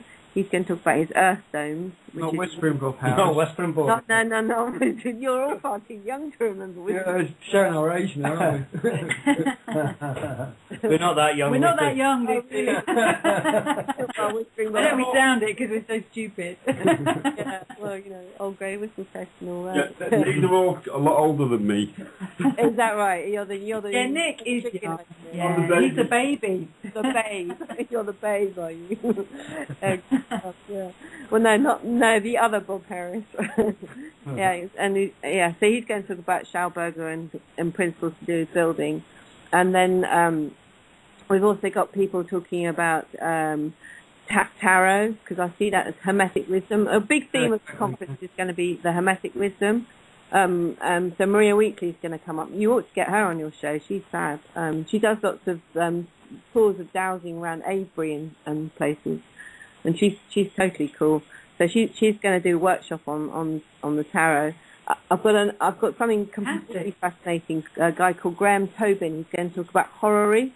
Oh yeah. I'd be really interested to know if any of you know what horary is. Horary. No. Big silence. It's I do know, but I've forgotten because I heard you talking about it on Red Lights. Well, this is a completely fascinating thing. It had a revival in the 17th century around the time of Newton. A man called William Lilly took an interest in it. And it's basically a very, very ancient form of kind of divination, really, but using the stars. It's a form of astrology that predates all that natal astrology, predates the Ptolemies. And it's about asking the opinion of the gods. Right. And asking a chart to ask their opinion. And Graham Tobin is going to, I'm really, really pleased that he's hopefully going to come and do a workshop on that. He's also a medical herbalist too, that has written about Culpeper and things, so I can't wait to meet him properly, which is good news. But as I say, the Hermetic is going to be a major theme, so I've got someone talking about, James Norton about the Hermetic and the Renaissance, and that's going to segue into our evening entertainment, which is going to have hopefully aspects of medieval music with a hint of Hildegard von Bingen, because she knew. Hildegard, yeah, great. Knew about the Emerald tablets, and then Hildegard, yeah. Yeah, she did. So that's going to hopefully segue into kind of more Tudor, and then we've got little bits of Shakespeare that's going to happen. That's going to be our Saturday night stuff. And then Sunday morning we've got the wonderful Peter Gandy, who's going to talk about the ancient wisdom of the pharaohs and the Hermetica. He co-authored quite a few books with Tim Freak, the Glastonbury philosopher. So we're really, really pleased to have him. And then we've got people like Anthony Thorley talking about calendars, Greg Sams talking about ideas about the sun, that kind of thing. We're going to live stream Del Pond from the USA to talk about John Keeley and his spiritual ideas about sympathetic vibratory physics. So that will be pretty far out there. And John Byde's going to do talks on Schauberger and implosion and cymatics. Oh, wow, yeah. John Stuart Reid is going to come down from Cumbria with his stuff on cymatics. He's done those amazing experiments in the King's Chamber to do with the patterns that certain sounds form. He's going to talk all about that. I've seen videos of that. Brilliant. Yeah, can't wait for that one. Who have I missed? Oh, wonderful Andrew Goff. Andrew Goff, how could you forget Andrew? He's on next week. He'll be on next week. Oh, yeah, too right. Well, bees, that's all part of the same thing. Bees and books is quite his work's amazing. And Darren will be here with us in the studio, won't he? Yeah, he'll be here in the kitchen, in the soul kitchen. He'll be whacked out from doing his talk, but I guess he could keep going forever, though, couldn't he? Yeah. We're going to do, hopefully we're going to do a show on next Sunday with Darren, whilst he's here, just because we've had him on a couple of times now, haven't we? And no, he's been on once. We've yeah. Skype conferences. All right. And yeah, it'd be good to just actually talk to him in the flesh. Well, we're going to have him for a week, so. Love Darren. And then he's coming to you. Yeah, exactly. I know. He's already told me his itinerary. I'm very pleased for him. No, it's good news. He's going to lend us his projector for Nick to use, so that's good. And I think the only ones I've missed are Nick Franks, who's hopefully going to do workshop on radionics, and Tim Wheater, the flautist, who's going to talk about the power of sound and DNA and I saw it many years ago. Oh yeah, can't wait for that. Yeah, in London. It's I think. Yeah, a rather intense weekend, really. Yeah. But a great party. Yeah, it sounds. I'm looking forward to it. Yeah, me too. Excellent group of minds to have to kind of bat things around with. Yeah, excellent. There'll be a really interesting vibe going on there. How did you come up with the idea? Did it just appear, or did you? It was a combination of things, Nick. It was partly came obviously out of my book, because I'm very interested in all these different aspects. But also a kind of rather sadder reason that we used to have here in East Anglia the Stars and Stones Forum run by John Agnew, who lived not that far from me, and he sadly died of cancer last summer. So a group of us who've been involved, people like Hugh Newman, who you know, and Jonathan Adams and people like that, we kind of got together and we sort of said, it's a shame to let this disappear. We can't let Glastonbury in the southwest have everything. Absolutely, yeah, absolutely. Let's bring. There's got to be something in the east. We can put. Make a mark for ourselves. So that, and I've got the space here because I've got this lovely farm and I've got some amazing field that's free drain. So it's perfect for a good gathering, a good getting together. And I'm not going to charge anyone for camping or anything. So, keep the costs down as much as possible. Because really, I just want people to come. That's what matters to me more than anything else. Excellent. Spread the word, So, anybody in the UK, if anybody in the States wants to come over in the next couple of weeks to go to Lucy's Festival of the Month. Yeah, too right. Swami, you could come and do us a bit of mantras in the morning. If you go to www. I was doing too many W's there. Eternal Festival. Eternal Knowledge. Eternal Knowledge Festival. Is it .co.uk? Or Well, it's just eternalknowledge.co.uk, but if you Google Eternal Knowledge Festival, you'll get straight to it. Yeah. Cool. And you can buy tickets online. There's PayPal set up. So yeah, all the details are there, the timetable, the speakers' profiles, the lot. So yeah, no, it's pretty good. So I suspect there might be the odd American coming over who, if they stay longer, will come to Eternal Knowledge and then stay on for Megalithomania, which is only 3 weeks after planning Glastonbury. So and you're not saying the Americans are odd, are you? No. no. And hopefully before Megalithomania, we'll have Hugh on the show, Hugh Newman on the show. He's great. The first or the second weekend in May. Because I think it's the third weekend. I'm at Stag do that weekend. Okay. Well, he'll be at mine, for the Eternal Knowledge Festival, so you can hook up with him then as well if you want. Excellent. And fix up anything. So you're gonna have a great time networking, Nick. Yeah. Thank you very much. Did you mention the name Terry Breverton? No, because I haven't heard of it. No, sorry, I was just checking there. When you mentioned the guy who was doing the Hermetica. Oh, Peter Gandy? Oh, right, Peter, that was it, sorry. Yeah. No, I've got a book here about herbalism, which is based on Culpeper's work. Okay. And, that's Graham Tobin I'm referring to, the horror. Oh, yeah, that was it, the horror. Yeah. That was it. Yeah. So, Oh, right, that's interesting. So, I heard you mention as well when you were on Red Ice, you just kind of mentioned the Kogi very briefly when you were talking about the indigenous tribes. Yeah. And the Kogi, for me anyway, it was an interesting story. Many years ago, when I read the book and saw the documentary that came out, The Heart of the World. Yeah. And was very touched by this, and was round at a friend's house saying, "Oh gosh, I've just read this book about this," and they said, "Oh yeah, that was all a setup. It was false. They admitted that it was they set it up," and I felt very let down. And I thought, no, surely not. And anyway, I looked it up, and that apparently they were saying that this was a fake. But then now, since in the age of computers, I've looked up and I've not seen anything about this being anything to do with being any kind of a hoax. Yeah. Oh, I've not heard that. So the hoax was a hoax. Yeah, the hoax was a hoax. Yeah. Yeah, I've not come across that. It's a double blind. Yeah, because Alan Ariera actually was very interesting because he was doing some work. He wrote a book with Terry Jones, and I really like Terry Jones's historical work.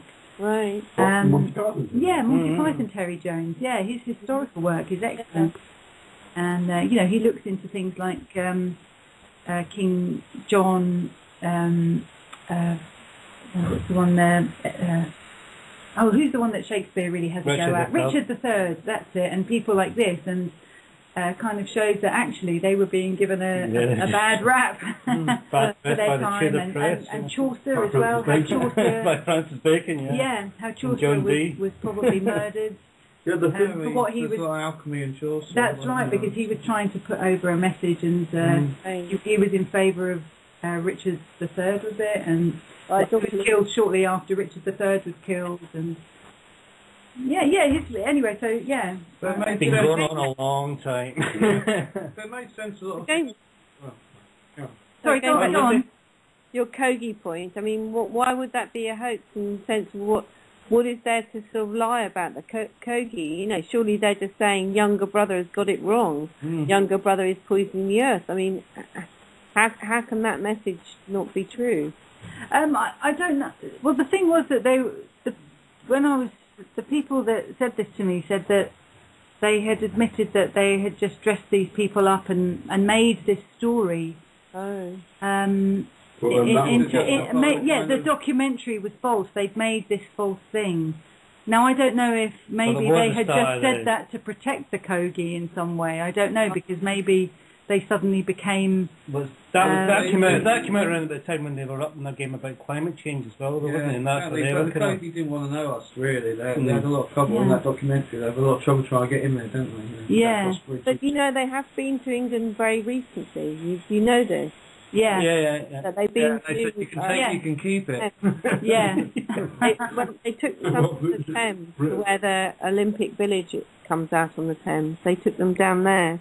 Really? Yeah. I think I don't know exactly when, because I only heard about it by chance, but yeah, I think in the last year or something.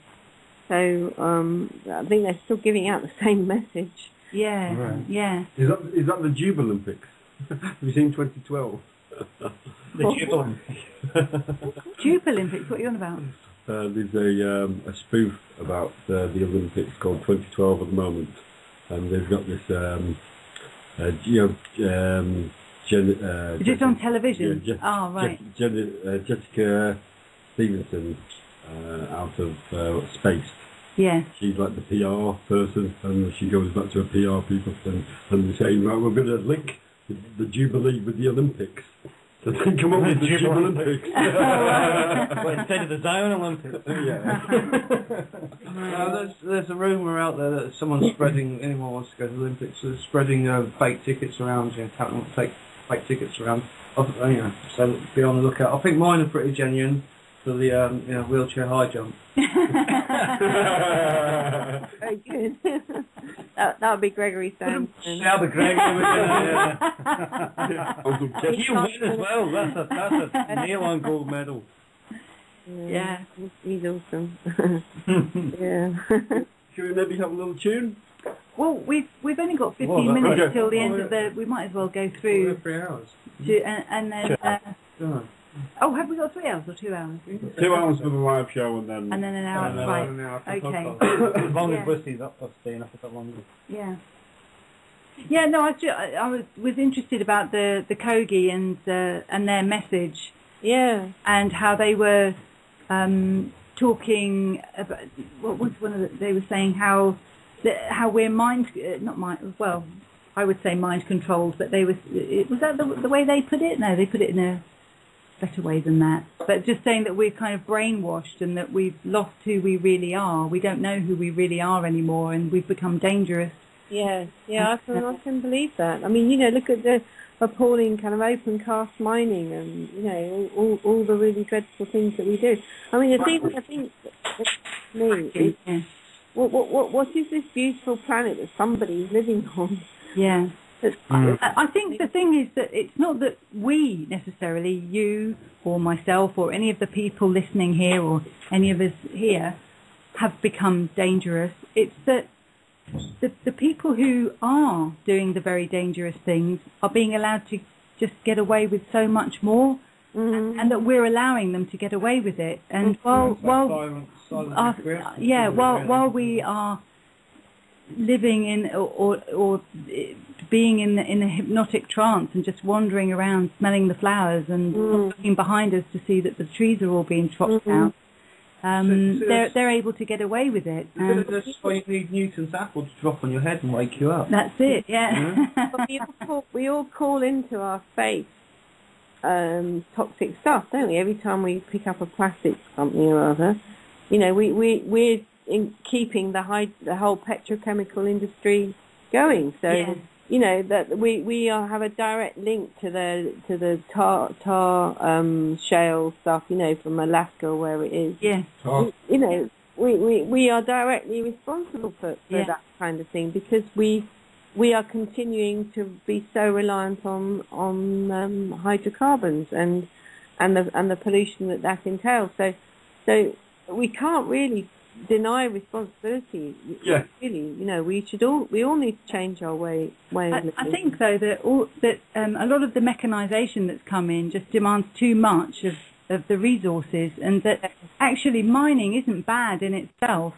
And I was watching a clip of Richard Burton talking about his father when his father worked in the mines, and how in touch with the coal seam his father was, and that he could look at the seam and just know exactly where, and he would touch it and feel it.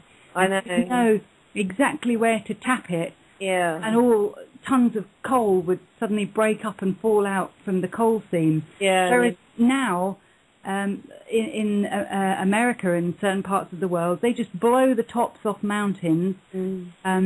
They floods the whole thing with chemicals, and these chemicals run down the mountain and then pollute the local rivers and any populations in the local vicinity, and that's called mining. I agree. Well, but that's not mining. That's open cast mining. Yeah. I agree. I mean, our problem is that we've got this mindset, which is the end justifies the means, and whereas what we've forgotten is that means are ends in themselves, and it's how you do something is as important as why you do it. Yeah. So we'll go, oh, well, let's put in that new motorway because the destruction that it causes is justified by the amount of economic growth and prosperity that we get. Yeah. Forgetting that at the end of the day, we're going to probably lose more economic prosperity and growth because of all the, dreadful things that get damaged and all that. So that's the problem. You can only change the way you behave once you change the way you think. Yeah. And our country is very small. Yeah. Compared to a lot of mainland Europe and America and Canada and places.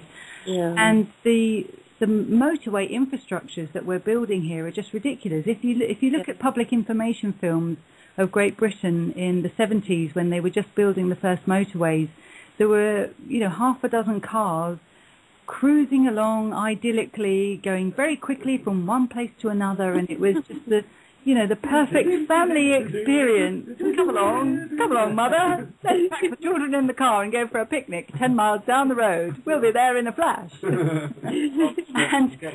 and now, when you go on the major roads, they're all, I would say 90% of the traffic is commercial. And it's this commercialisation of everything which is just sucking the life out of it. And a lot of the lorries on the roads are foreign lorries as well. So and they're talking about privatising a lot of the motorways and the roadways because there's too much traffic. Well, again, we're losing it for just the ordinary people, the use of being able to travel, just for just the likes of us wanting to go from one place to another, for the sake of the whole commercialisation of everything.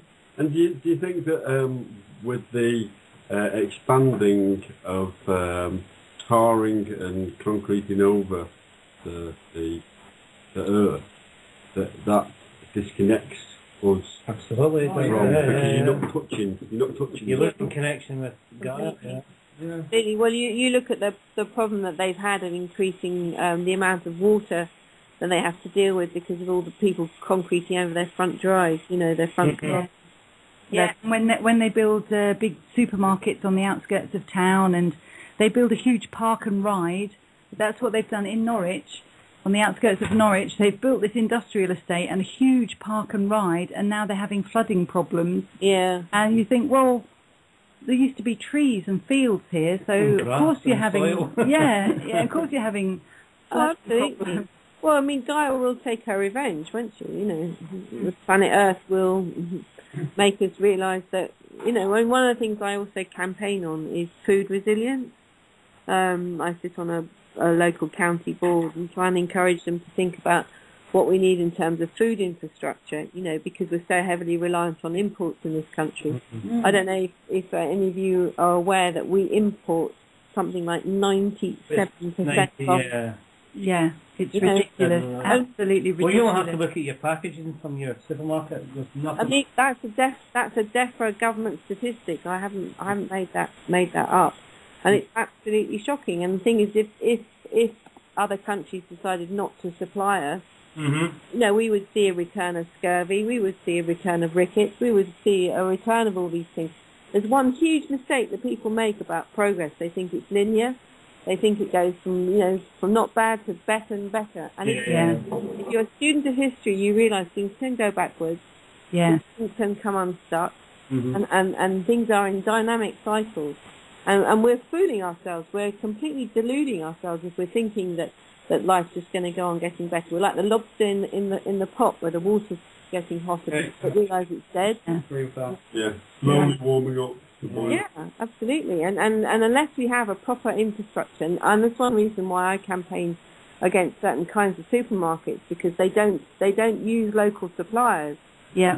They come in and they will destroy all your local meat suppliers, butchers, and all of it.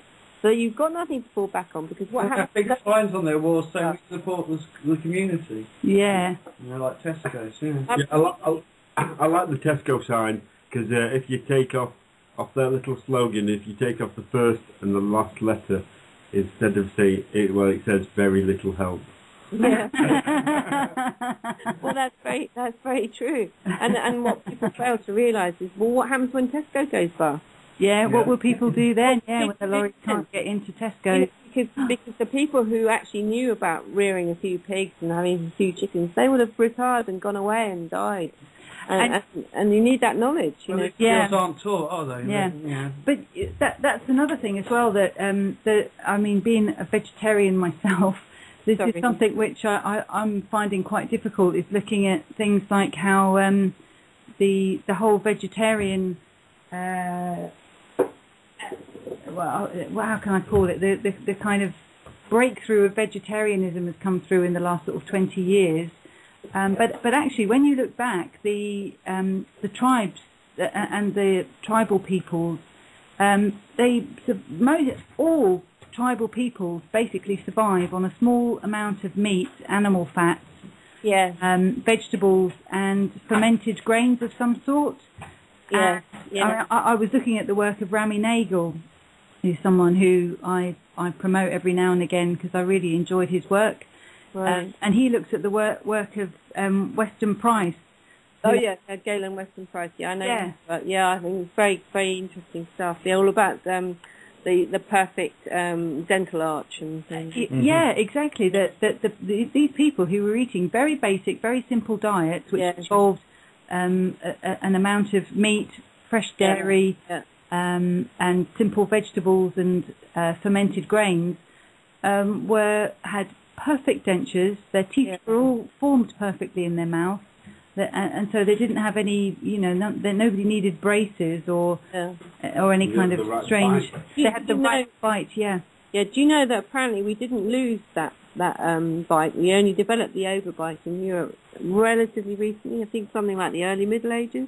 Really? From refined grain. Using refined grains and refined sugars and flours. I look at in my book, because actually there isn't an advantage in becoming civilized. There's a lot of disadvantages, including diseases too, because they're transmitted by close proximity living with animals.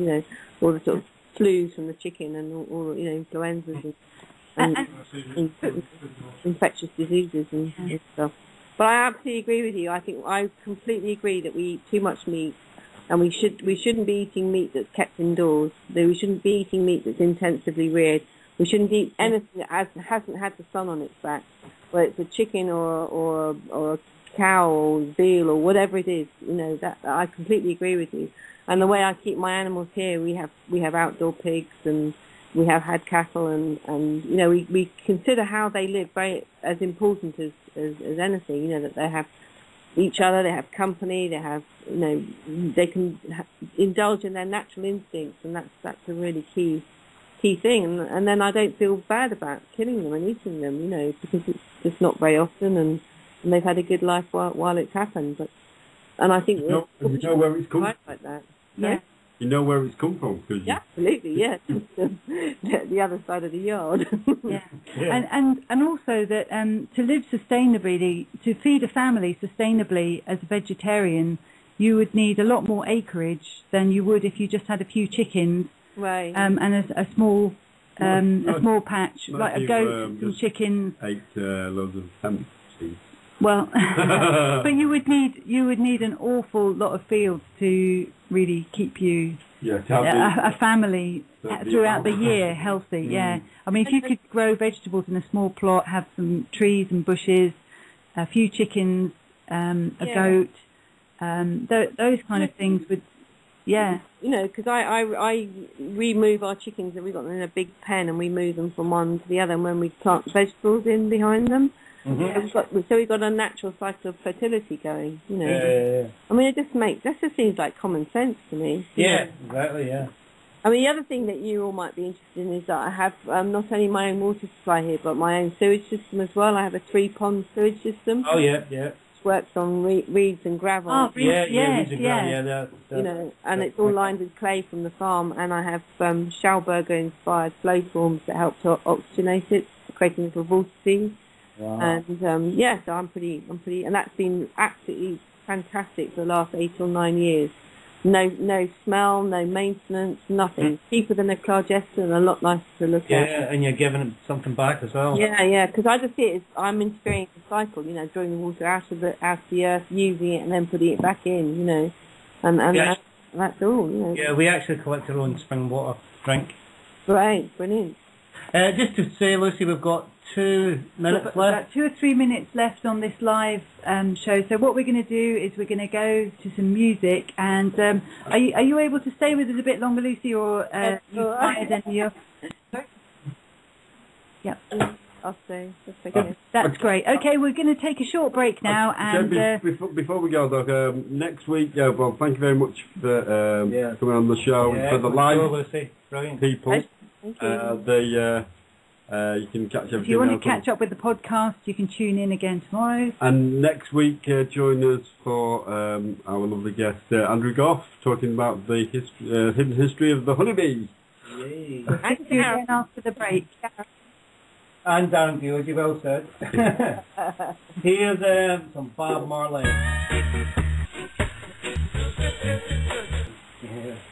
Okay, me. Hello. We are back on the podcast. We're in the archives and the Akashic records, if you will. Lucy. Hello again, Lucy. Yeah, hi there. This is like the after show party. This is around the campfire with a glass of wine. Virtual reality wine. No, hang on. Do you know Max Egan? I know. We were speaking with Max Egan a few weeks ago, and actually after the show he got his guitar and was giving us a little serenade. He's amazing. Nice.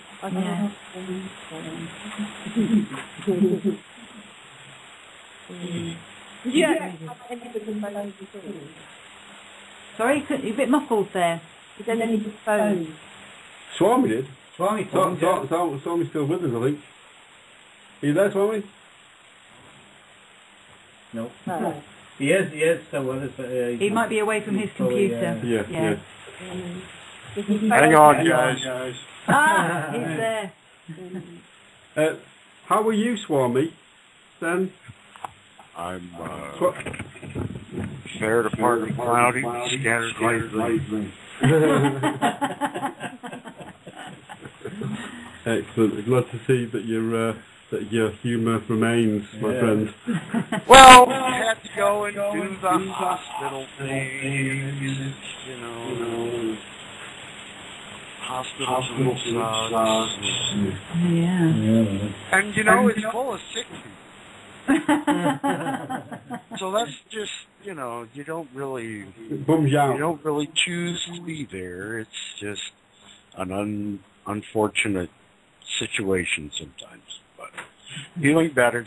Herb Guy is on his way to the ashram now. Ooh, wicked. He might be here by the time I go on with Truth Frequency with Chris and Cherie Geo tonight. Excellent. What time is that? At 10 o'clock. I don't mean to step on you, Lucy, but we're in the private thing, so I can... Do what you like, Swami. Be my guest. Not that private, Swami. Yeah. Yeah, be careful what you say. Well, you know, being a Swami, I'm relatively private about what I say. So, yeah. You know. And just the stuff I do say, so many people just think I'm a nut anyway. Swami does our Friday night slot, Lucy. He does the meditative living show. Oh, okay. Which he does a grand job on there. And then we've just this week we just had a new show started with one of our friends in upstate New York. She's doing an astral travel show, which was amazing actually. She was quite a little nervous at the, before the show, but she did absolutely fantastically. I was really impressed. Wow. Yeah. I met somebody on Tuesday, a guy called Stephen Simmons. Have any of you come across him? No. Astral planing. He runs something called energetic training. Right. I was talking in London at the London Circles group, and he was there. Oh. Oh, it's amazing who you meet on the circuit. Yeah. Yeah. Have you ever had any astral experiences, or? Not unknowingly. I mean, I've found it quite an interesting time being down in. Do any of you know the Royston Cave? Royston Caves, did you say? Yeah, Cave, cave. Yeah. I just saw that in there, Royston. That's on the ley line. The Michael and Mary. Goes right through Avebury and Glastonbury. Was that the Michael and Mary line? Yeah, that's the Michael and Mary line, and it comes up about 10 miles north of where I am. Michael, it goes out to sea not far from where I am, at Hopton. Yeah. But Royston's interesting because it means Kingstown, Roy. Yeah. And it's Roi, King. And it's a crossroads. I think it's of Watling and Ermine Street, or one of those, or Watling Street and the Michael and Mary line. And right in the centre of it, 40 feet underneath the middle of Royston, is this cave, which has these extraordinary Knights Templar carvings on the walls. Cool. I mean, it's the most awesome experience. And I have been down there with a group, with just candles and things, and I felt it to be the most fantastic cosmic vortex. It takes you right out somewhere you don't know where you are, sort of thing. Right. That's what exciting. And that's really fancy. And Watling Street, for any of our American listeners who might not know, is supposedly the oldest street in Great Britain, built by the Romans. Or the Celts. Or the Celts. Or even before that. Or even before that. Yeah, because actually the Romans just built over roads that were already here and then called them their own. Yeah. Have you read a book, The New View over Atlantis, or The View over Atlantis? What, John Michel? John Michel, yeah. I had the pleasure of meeting him just before he died. Wow. A really good friend of ours is her brother's, that's his goddad. Her father went to Eton with him. Okay, yeah. And we've got she lent us all the books. Yeah, we've got a first edition. She inherited. Oh wow. Yeah, it's beautiful. Yeah. But he in that book he goes on about the roads being sort of having been excavated twice or three times, and they found that under the Roman road and under even the Celtic road there's another one, which is the dragon lines he goes on. Yeah, it wouldn't surprise me. Oh, yeah. And there was the old photographer, the old guy who invented the camera, just so he could take specific photographs of these. That was Watkins? Watkins, yeah. Oh yes, Alfred Watkins. Alfred Watkins, yeah. He was out walking the hills and he noticed the dragons from high above. Yeah, the old straight track. Yeah, beautiful. Yeah. No, indeed. I mean, Alexander Thom, he was the archaeologist who worked out the megalithic yard, and there's been a few around over the years who have tried to get at the steeper stuff. About it. But it was really lovely meeting John, because I had hoped he'd do a review of my book, but he was a bit too ill because he was just about to die of cancer, unfortunately. Yeah. And but he was fascinated by my whole take on genetics and my whole take on deliberate domestication. I say it wasn't a random event. I really like that. I like that take on it as well. I really enjoy that. Brilliant, yeah. Yeah. I mean, I liked the way you said that the hunter-gatherers was a lot easier life than the fox. think that was quite. Oh, yeah, of course. Yeah, I know. When you really sit and think about it, it doesn't add up, does it? No. No. I mean, this is why there's a missing link. You see, for example, if you take the domestication of cereals, this thing of that happened 9,000 BC or whenever, it's the difference of a single gene between a wild and a domesticated one. Yeah. And they've run these calculations. Some university in Jerusalem, and Steve Mitton, who's a well-respected prehistorian, and various others, and particularly Gordon Hillman, who's the wonderful professor who helped Ray Mears, the Oh, yeah. I mean, these are perfectly great people.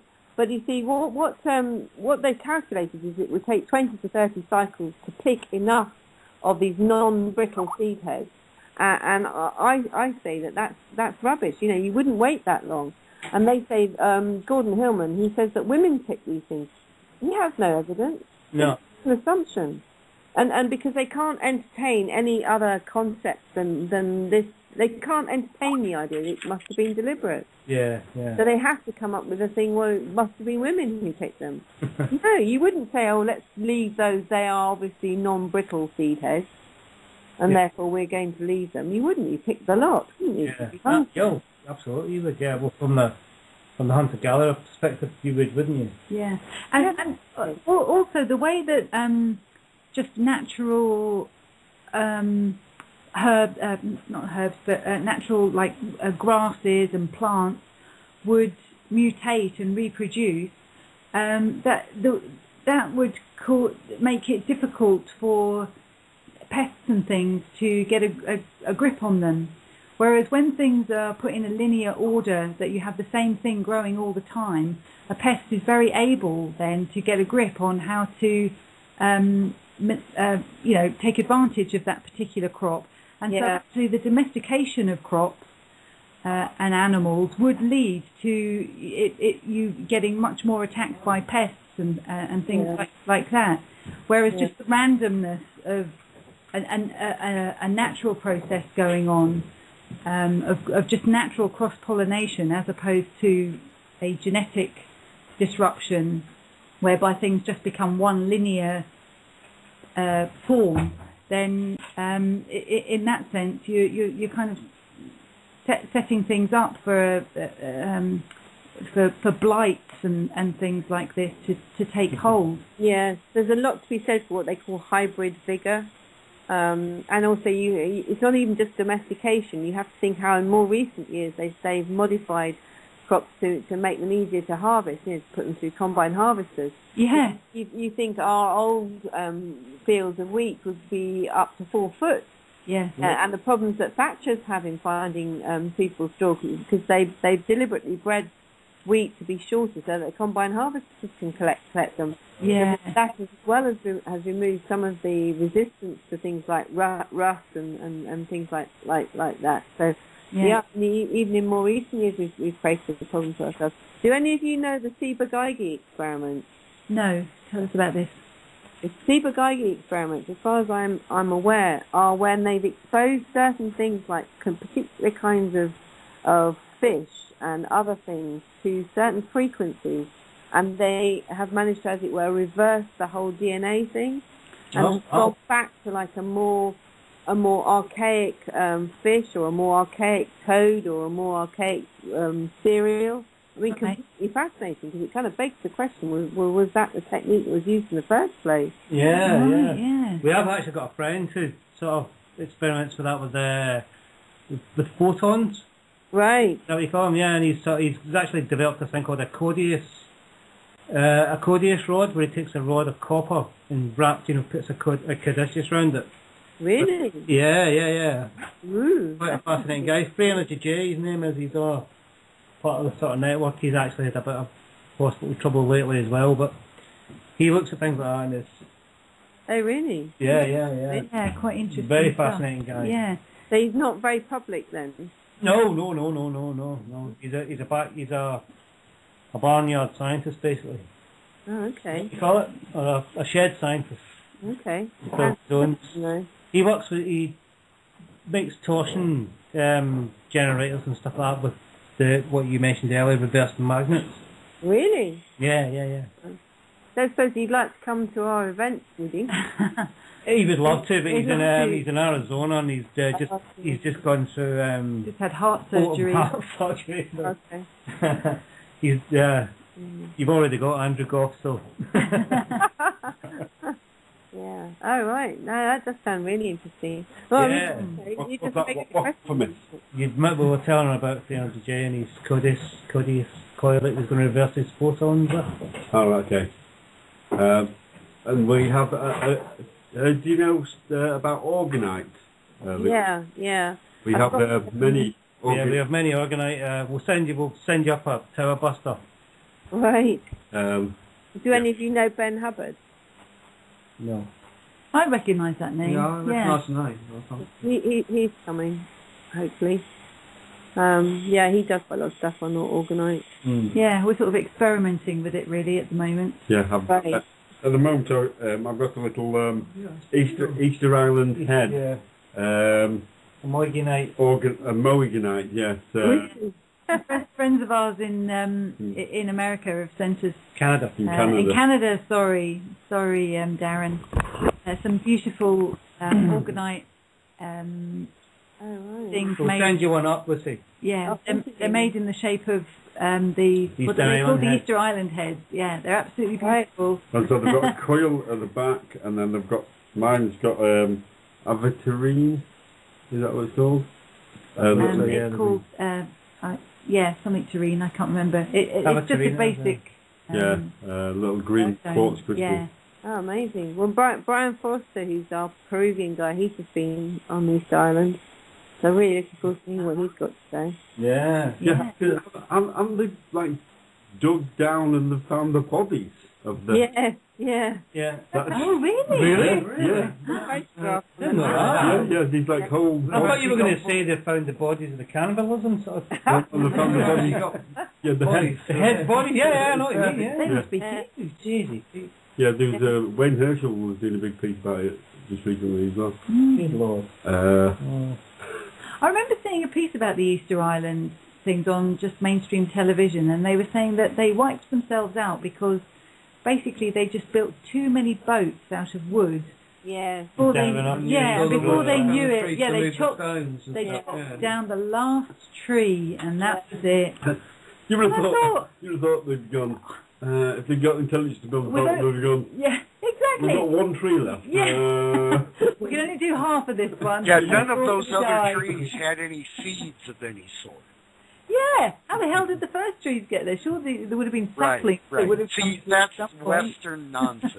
Well, it's just a shame Monsanto wasn't there to save them then. Right. Just telling them some Satan seeds. We've got some Terminator tree seeds here. Yeah. I know. Well, they that's the Jared Diamond take, isn't it? Collapse. You know, that book he wrote, the Gun, Steel and Germs guy. He looked at various societies that collapsed. I think Easter Island was one of his case studies. Yeah. But then you see, maybe they never got there by boat in the first place, because maybe Easter Island was just this stopping off point for all the electrogravitic flight. Yeah. You know, they didn't need boats. Yeah. Know? Yeah. Yeah. You know, one of the things that John Michel talks about. Yeah, they were known as the bird people, so... Well, exactly. And one of the things that John Michel talks about, and I think... Maybe it was because they didn't eat much. They were very light. The Western folk would like you to believe that. John Michel talks about the fact that the eclipses were very important because that's when flights were cancelled. Right. Without the moon, see, no gravity. No, Get your anti-gravity flight going. Ah. Which bit of a design fault there, eh? so, you know, Once a year. yeah. And somebody told me that Heathrow was actually built on a site of. Do you know any of you know Adam's Grave down in sort of near Avebury in Wiltshire? I've heard of it. Yeah, I've heard of that, but I don't know of it. Very. It's the most awesome place. If you ever get the chance to go, it is a complete kind of. I think it's like a sky carnation place, but it's like almost like got a runway where you kind of obviously put the dead body or something, and it just kind of went. And apparently Heathrow was built on one of those. Oh Wow. my God! Somebody told me. I don't know if it's true. But That's about right. Yeah. So a bit like the Nazca lines then. Well, no, a bit more than the Nazca lines. It's more like, you know, like the sky carnation stuff they do in Tibet and Oh, things. right, yeah. You know, it's got a most extraordinary feeling, Adam's Grave, because it really does. It's like a long thin bit on the top of the hill, very narrow, like a kind of mini runway, and then it has a sheer drop. You know, so it's got a very strange feeling about it. I recommend going to see it. You know, if you ever go down to crop circles or something, and white horses and, you know, Barbary Castle, it's superb country down there. Yeah, it's No, yeah, beautiful, yeah. First part of England I visited, actually. Somerset.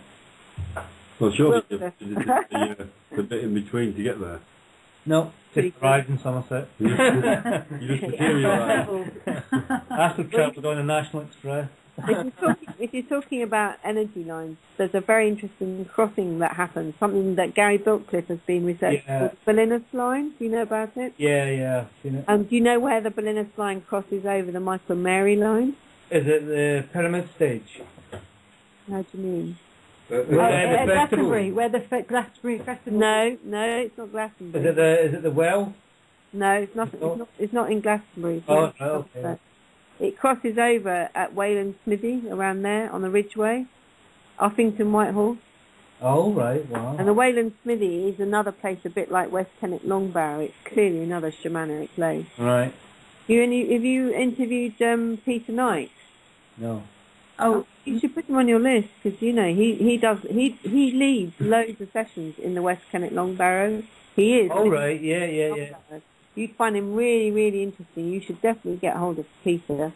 Sadly, I haven't got him coming to my event because I'm, you know, very fond of him. But yeah, he's a very Fledgling. radio. We've only been going since September. Oh my goodness me, I am flattered.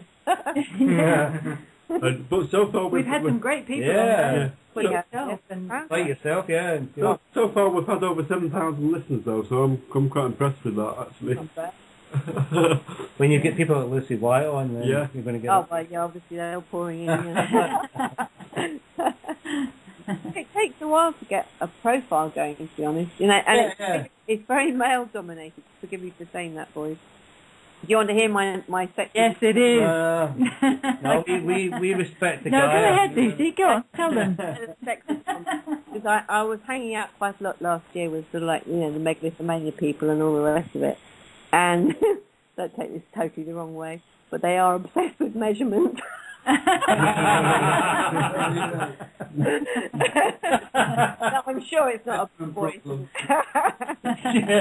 I mean, you know, at the end of the day, yeah, okay, so this dolman to measure that, you know, measures this and, you know, bends it, you know, let's get to the next stage.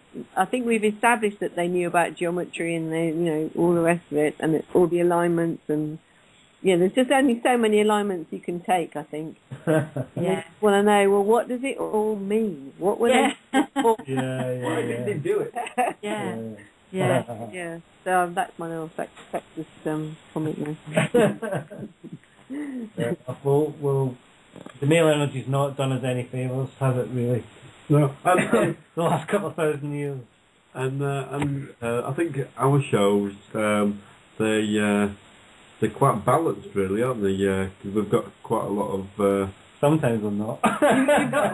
You've got me here sometimes, and then it's just you lot of boys all the rest of the time. Carolyn and Rita, yeah. One of our American colleagues, she's a very interesting character. If you can just pin her down on certain information. She used to work for McDonnell Douglas. Oh.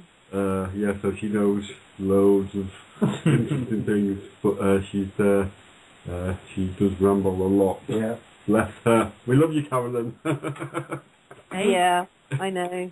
And she's just starting her new. She's starting a radio show too. Oh, what, this evening? No, on the 24th, I think, on her birthday. So. Oh. Yeah. Well, good luck with that one. Yeah. It's called Starfire with Carolyn Rose. Goya. Yes. Starfire Wolf. Starfire Wolf, yeah. Isn't it Starfire Wolf Lair? Yeah. Wolf Lair, that's it. she's got Starfire a Wolf snake Lair, 'cause head. that's her. Yeah. A snake crown. Snake Yeah. crown out of a crown. Which is interesting, Lucy, because last week she was saying that during the Falklands she was given a medal by the Queen. Really? Yeah. Yeah. She was just She's a weapons expert. yeah, and she stopped some missiles, or she was doing something like that, and I don't know, she lost me after the first 2 hours. And you've had Dr. Judy Wood on your show. Yeah, twice. Yeah. Judy and is she came amazing. and stayed with Stephen Debbie. She sat right in this chair that I'm in at the Yeah. moment. Well, she's a friend of a friend.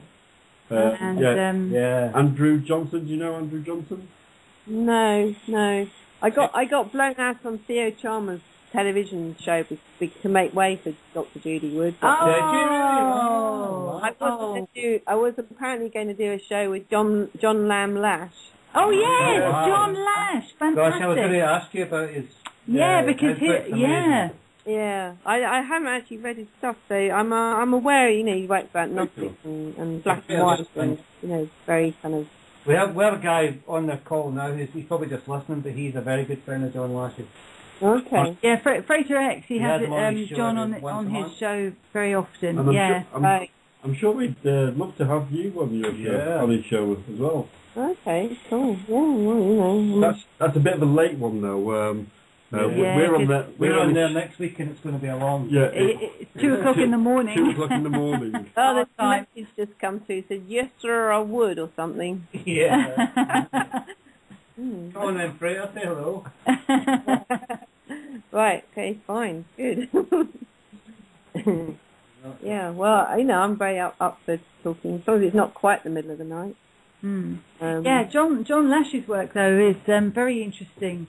The way he talks about the how the ancient knowledge was suppressed, and how the church came in and just basically ruined the way people, people's minds, just influenced people's thinking. Well, it wasn't that they ruined people's thinking. They changed the emphasis. He differs from you a little bit in as far as he said the Romans took the knowledge from the mystery schools and kept them and used them. Because he says that when the people went to America and devastated the American Indians, what they were actually doing was killing themselves, because they had been those people originally. They had been those hunter-gatherers. They had been those natives working the land with their hands. Okay. But this with the rise of or the downfall of the Gnostic, who is it? Hypatia and Alexandria. And Alexandria, that's right. And with the loss of this knowledge, and as they the idea of the Redeemer complex, as he calls it, this idea that there's something outside of yourself that's going to save you, and that you just have to look beyond yourself for something.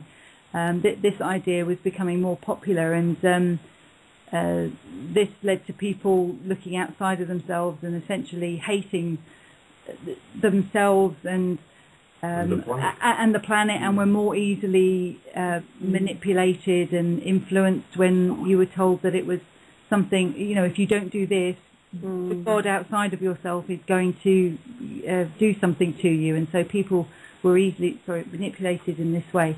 And and so when they went over to the Americas to dominate the lands over there, they found it very easy to smash these people, because they had completely forgotten who they were, and they were just destroying themselves again through destroying the native peoples. And this is what has just gone on and still going on. Yeah, I can totally believe all that. And I wouldn't disagree with a word of that. It's just that I go that much further back, because I go back to the end of the Ice Age and look at. So I'm going back beyond the Gnostics, really. Yeah. I think the rot's already set in in a sense. By the time you get to the Gnostics, you know, Yeah. there's already a problem. Because I think one of the things study, that people haven't necessarily twigged is the connection between the whole Hebrew Jewish thing and Akhenaten, you know, the heretic pharaoh. And one of the people's work I followed quite closely is the work of Robert Feather. I don't know if you've come across him, and the Copper Scrolls he decoded, and the whole Essenes and the Qumran and the Dead Sea Scroll stuff. Yes, yeah. Because what he says is that the Copper Scroll actually relates to Egypt. Those the little things that we found, they're quite small, are they? What, in the Dead Sea Scrolls? No, the copper, some copper things. Maybe I'm just mixing that up with something that I heard on Red Ice. They'd found some. Well, in amongst the Dead Sea Scrolls that they discovered, there was this one on copper that Robert's written about. Talks about treasure and stuff. Yeah, it talks about treasure and stuff, and they've always assumed that it relates to Jerusalem, you know, the temple in Jerusalem. But the problem is they've been looking in the wrong place. And what Robert Feather does is he says that actually it's talking about Tel Amarna, Akhenaten, the city of Akhenaten. Right. And that it correlates very, very closely because it describes a river and things like that, which is obviously the Nile. And my take on the Essenes is I think that they were actually the Jews who got left behind in Egypt after the Exodus. I think they may have been the group who was still living on Elephantine Island in about 600 BC, much later on. And I think they arrived in Israel, Palestine then, much later, after everybody else, and took up at Qumran and became the Essenes, is my view on that. And so their whole kind of philosophy is very much tied in with Akhenaten's religion, really. Mm. One of the things that people haven't really fully connected with all of that. I don't know whether you've come across this this information. One of our American friends, the reason why this station is actually here is a guy called Freeman. He does the Freeman Perspective, Freeman TV. He stumbled across this idea that Obama. Well, he came across. He invented this idea. Didn't he? Yeah, that Obama is a clone of Akhenaten. Akhenaten. Yeah. Oh, wow. He's laid photographs over busts. And Michelle Obama is the spitting image of Queen T. Queen T. Oh no. And the kid. Not Nefertiti then. Pardon? Not Nefertiti. Quintai. No, it seems more like Beyonce is Nefertiti. Yeah. Oh, it had to be, didn't it? Oh, silly me. I didn't get that. That's awesome. That's amazing. How come David Icke hasn't got hold of that one? You know, they could all be reptiles as well. David Icke and Freeman have chatted a couple of times. Yeah. Yeah. Bounced ideas. Right. It's just an out there thought that it could just be. Yeah. Right. Cloning is quite a big thing. In strange ways. Yeah. Well, the act of mummifying a body actually preserves a cell, which can be used for cloning. And seeing as now we actually have the technology for cloning, which has actually been was actually brought out many years ago. They actually admitted that there's this group called the Raelians, who are a bit of an out there kind of group, but they actually admitted that they had cloned a baby that they called Eve. Yeah, it's quite. Yeah, I don't know what about that. Oh no, I said it was Michael Caesarian that Poss said. Was it? He connected Akhenaten. Well. Well, Freeman has come up with some interesting information in the past that has come to pass as well, which is quite a lot of this stuff. Even though it's out there when he puts it out there, Eventually, eventually. the future catches up and it becomes history. Yeah. That's kind of cool. Yeah. Well, one of the people whose work I found very interesting is this guy called Ahmed Osman. Have any of you come across him? He's an Egyptian who writes about stuff, and he for example puts forward a really convincing case that King David was actually Egyptian, and so was Solomon. They were both Egyptian pharaohs.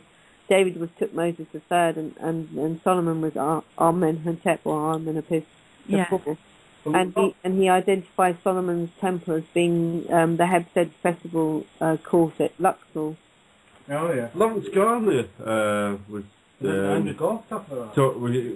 talking about that in not the Lord of the Rings, but in one of his books about monatomic gold. He was about the lineage of the pharaohs, and that Moses could well have been a pharaoh. Well, Freud thought that Moses was Akhenaten. Yes, that's right. Yeah, I've heard. Freud did. How no one, it's been around for a long time. it's funny how no one connects with Tutmosis. Tutmosis. No, Tutmosis is the actual word. Tutmosis, Yeah. Moses is in the word there. Yeah, that's right. Yeah, of course. Yeah. The reason why that's the case is because Mos means son of, as in Mos, means son of. So Tutmosis means son of Thoth. And Moses isn't a name, it's an epithet, it's a title. So who was the real Moses? Who was he son of? Was he son of Akhenaten? Was he? He's son of the Aten, because the Aten represents what in Egyptian, in Egyptian religion was the solar body, which is what it's all about, is creating the solar body.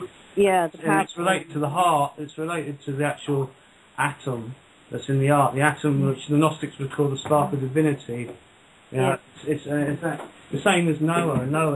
The same story. The same kind of relationship to creating this astral body, if you like, you've been talking about, or the bar, or being able to facilitate that through something, an ark, an ark of covenant, Noah's Ark, which is a vehicle. It's a vehicle. It's where you get the word. It's a vehicle that contains consciousness, if you like, other dimensional consciousness, and that's where you get the archons. The archons are arcs. They're vehicles for containing kind of a kind of egoic structure that in what John Nash talks about, or the Gnostics might have talked about in their theology, was this presence that is of an egoic nature, of a downward nature, if you like.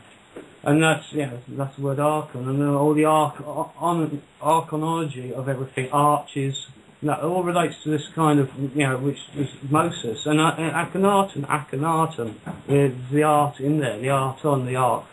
Yeah, that's not actually the same, because I think it means horizon, doesn't it? Arten.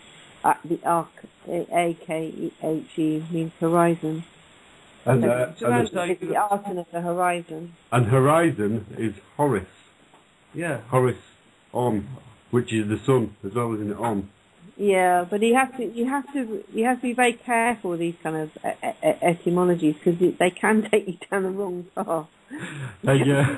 Slightly dodgy connections. We've had some guests on that go right down that rabbit hole. Good Lord, Exactly. I think the only way we can do it is for something that we have, that is the connection to, if you want to say Gaia, or the actual essence that we come from, or what we are, which hasn't been destroyed through centuries of indoctrination and corruption of religious, like I said, perennial wisdom, which is encoded and there for everyone who has eyes to see. In any religious text, whether it be the Papa Vu, the Bible, the Torah, anything, it's there.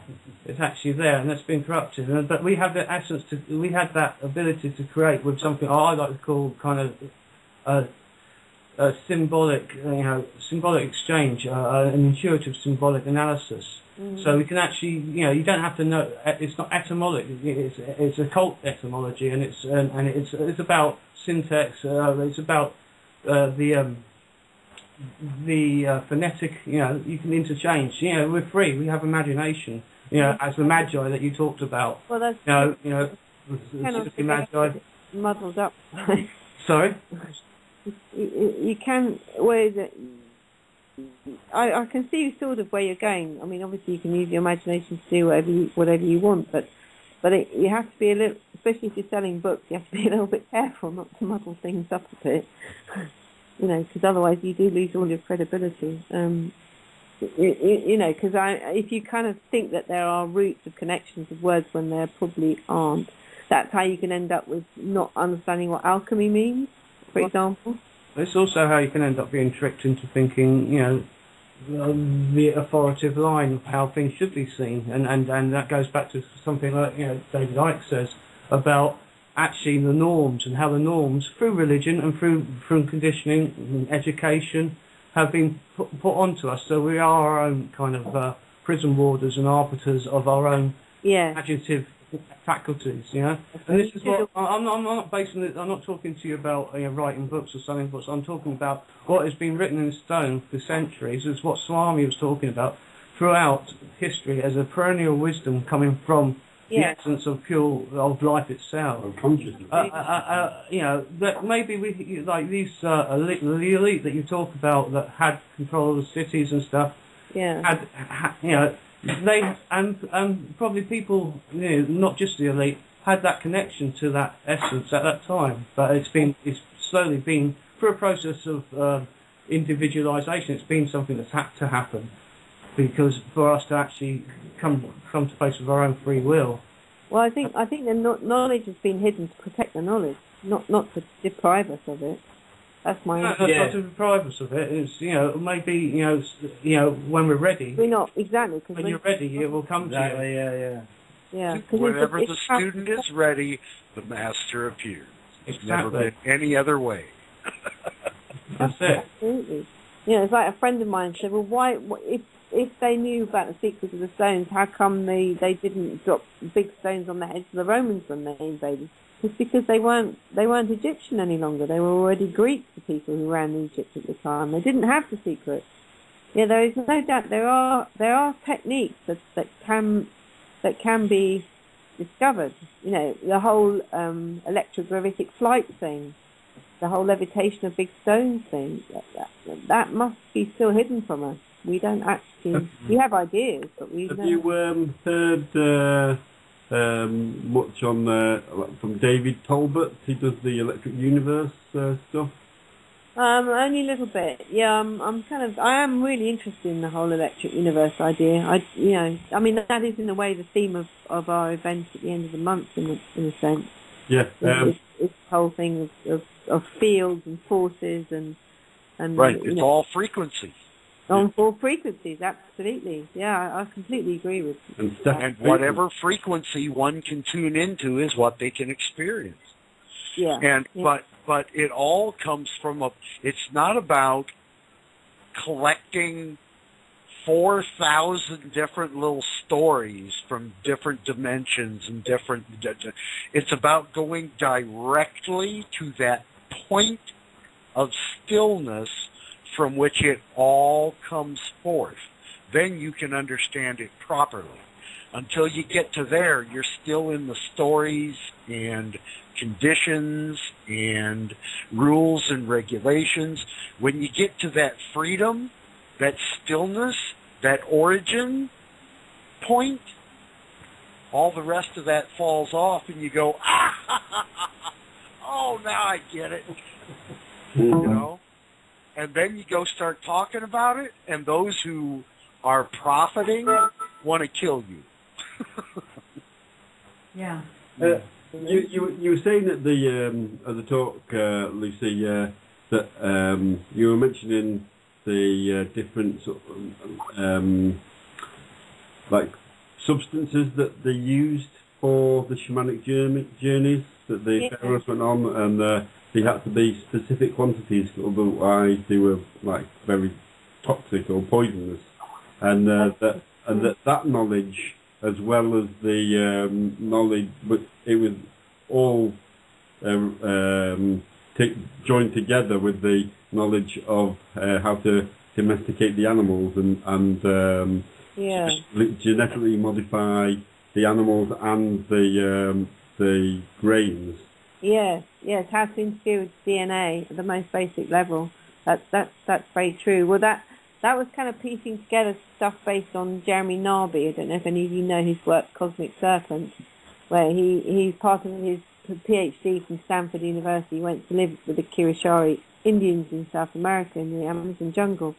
And he personally experienced some ayahuasca sessions with shaman there. And he found that he was communicating directly with a pair of twin snakes at the level what he felt was of a sort of photon level of DNA. I mean, most bizarre experience. And he realised from his experiences and research that how they knew out of 80,000 plants in the Amazon exactly which ones to use and how to use them, because they could kill you. Ayahuasca is like they grow around each other, don't they? Yeah, and it's a combination of a vine and a plant, isn't it? The bark. Is it the bark? Well, it's the kind of tea that they make, isn't it? Yeah. But he was talking about when they use like that thing to do with whatchamacallit, toad, that has all the poison in it. But they know how to prepare that, you know, in advance and take out certain toxins. I think in the bark of the ayahuasca or whatever. But the point is, you don't get a chance to experiment. You know, you get it right or you die. Get it right or you die. Yeah. Well, it's the same as the fly garlic mushrooms in Britain. Yeah. Yeah. The druids used to take. You know, there was certain ones of them that could just take you right out. Well, you know, there's that fantastic story about Gordon Hillman, don't you? Going back to our lovely, cuddly Ray Mears and his work. And you know how he realised he'd taken... Yeah, he wrote down... Wrote down, pinned to his body. He was pointing towards the mushroom. Yeah. That's brilliant. Say this again, I don't know this. Yeah, remember he ate the mushrooms in the thing, and he told the story about how he wrote down... Yeah, I've taken this mushroom and made pointing to it. Before he passed out, he pinned the name of this poisonous mushroom to his body, so when the paramedics came, they knew what antidote to rush him off to hospital to give him. I thought it was fantastic. Well, he also knew that the first guy would be to the door would be the mycologist, wouldn't he? Right, yeah. So he knew that the first guy that was finding him would know. Yes. The colleague. I was so blown away by that. I thought it was really, really... I thought, what an idiot for eating the mushrooms in the first place. I mean, not in a laboratory, mate. Come on. Yeah. A little only the ones with the tips on the top. Yeah. That was pretty impressive. Is he still around? Gordon Hillman? Yeah. Well, amazingly enough, I don't actually know, but I have a first cousin who's called Anna Richardson, who some of you may even know, because I think she lives near Lewis, actually, who does hedgerow foraging. You know, she takes people on trips. I was hoping to meet up with her out of the ordinary a couple of years ago. She was apparently there, but I was late getting there. And she has worked with Gordon Hillman, but I think his Parkinson's has got worse or something. Yeah, I know he's not well. Yeah, so I don't think he... You know, there was a rumour he was going to come to at the Ordinary Festival then, but I don't think he did. I think he wasn't. Yeah, I was really sad to miss my cousin. Yeah, definitely. She's a lot younger than me. No, it would have been really quite cool to meet up at a festival. Yeah. Wicked. Yeah, Gordon was the only reason I watched Ray Mears, to be honest. He was always... Really? Oh. Great, wasn't he? Yeah. Well, Tubby Ray's wonderful. He's a national treasure. Well, that's... He is, isn't he? Yeah. He's not Gordon, no, is he? Bag or whoever the other guys, they're nothing like cuddly. Oh, I know, yeah. Ray lives around here as well, doesn't he? He does, yeah. He lives, Oakland, I believe. Really? Yeah. Talking? Talking. Really? Mm-hmm. Just over the... Where we get our Thanks, spring water from. No, sorry. So you're Where we don't get our spring water. You're sent to the university, guys. You really are. Shit. Did you go to Sussex University? I did go to Sussex University, and I had the most bizarre experience after I saw all you two on that weekend, because I actually had lunch with my tutor. Oh, really? I'd seen him for a very long time. Wow. Yeah, it was a very strange experience. Yeah. It's not least because he was full of the same old put-downs as he always had. It was fantastic. It was like, wind back the years and feel that you're six again. And it was great because I could give him a copy of my book, so there. That's what I've been doing. So did you go to university when you were 6 then? You know how they make you feel really small and... Yeah, I know. Yeah. He's just being facetious, Lucy. Take no notice. He's got Scottish humour. I did declare war on him, and I was only 18 at the time. So, you know, hey, let's move on. Gosh, and he's still teaching there now. Yeah, he was quite young, I think, at the time. I think we were among his earliest students. He'd actually come out of the Czech Republic in '68, and he's half Czech and half English. And I think Sussex was, and he's still there. He's just about to retire, actually. But it was a most bizarre trip down memory lane, as it were, you know. Yeah, very, very strange. And I mean, really nice in a way, you know, to be able to kind of validate your life in a sense. You know, like, oh, what have I done that really matters? In all that time? That gives you a certain perspective, doesn't it? Yeah. You know, I was able to tell him about my daughters and, you know, things like that. Kind of nice, you know. He'd never married, and, you know, that was cool. But lovely feeling to be able to say, hey tutor, here's my book. Yeah. You've done something right. Ka-ching. Something, you know. Yeah. So where would your campus have been in those days, in Falmouth? Yeah, Falmouth, yeah. I never lived on campus, actually. I only ever lived in town. And it was so strange getting off at the station, because I had no memory of it at all. It was like landing in a foreign country. And I was there at the time of the really famous poster that they put up outside Brighton Station, that one that said "Labour isn't working." That still tests how old you really are. Yeah. Because that was the only place in the country they had that poster. Oh, we weren't living here then. Yeah, 79. 79, yeah. Exactly, yes. That was Thatcher's thingy, wasn't it? Exactly, yeah. And Sussex was a really extraordinary place to be, because you could see it change, you know, over the years. Because when I first arrived, the library was like a big social centre, and everybody talked to everybody on every single floor, and we had loads of anarchists and Trotskyites, and it was like, you know, People's Front of Judea, Judean People's Front. Every time there was a meeting, there were so many people, we had to walk in one direction or another if there was a vote, you know, that kind of stuff. And then over the years, the silence descended on the library floor by floor, so that by the time I left, they were all kind of, you know, short-haired and briefcases, and nobody talked at all. It was fascinating from a sociological point of view. I was there on and off for about 5 years. I was at primary school at that time. Of course you were. He's only just got out of short trousers. We are talking a seriously long time. Hey, it's nearly summer. I'll be going back into them. Yeah. Well, I can remember being in Brighton of that really hot summer, and the tarmac was flipping up, you know. It was fabulous.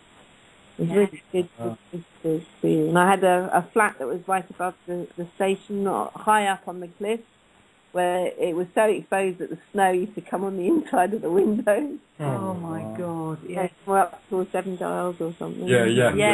Right, yes, up that road there. That was an experience. Yeah. It's good one. And I worked in a pub called The Volunteer for a few years in my evenings, which is by the theatre. I don't know if it's still there. Oh, yeah, it is. It's still there, yeah. I helped to run the bar there for at least a couple of years. Yeah, Vic's lived here much longer than we have. I came about 81. Oh, right. Volunteer's still going, wasn't it? It's changed. Oh, God, yeah. City now. It's Changed so much. yeah. Yeah, I really didn't recognise it. It really was like being in a foreign land. It was a very strange experience. Going down North End Road and stuff like that, and Kensington Gardens or whatever it's called. Yeah, in the lanes, yeah. Oh, no. There's still a Harrington back then. Yeah, and now it's just a load of I found it all a bit too busy, actually. I had to come home. I've been in Suffolk for far too long. It's very quiet up here. Yeah, oh, it's lovely around that area. Oh, it's great, you know, it's so peaceful. Yeah. I struggle when I go down to London, surrounded by so many people. Yeah. Yeah. Same here. Just go to London from here. Yeah. It's, Well, you see, it's with the... It's going to Brighton. Yeah, going to Brighton on a Saturday afternoon. We're in Port Slade at the moment, if you know where that was. That's in Hove. You can Hove. start with Hove.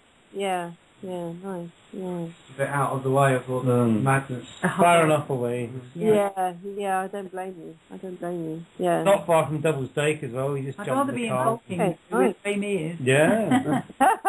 Maybe he just lives kind of at the bottom of Devil's Dyke there or Well, something. he done a show where he was watching Sean Badger thingies, and it was just up. Oh, right, just up there, yeah. Yeah. Oh, there's some lovely places. Oh, some great. Devil's Dyke itself and the whole folk wing and Python. Yeah. Python there is just beautiful. Yeah.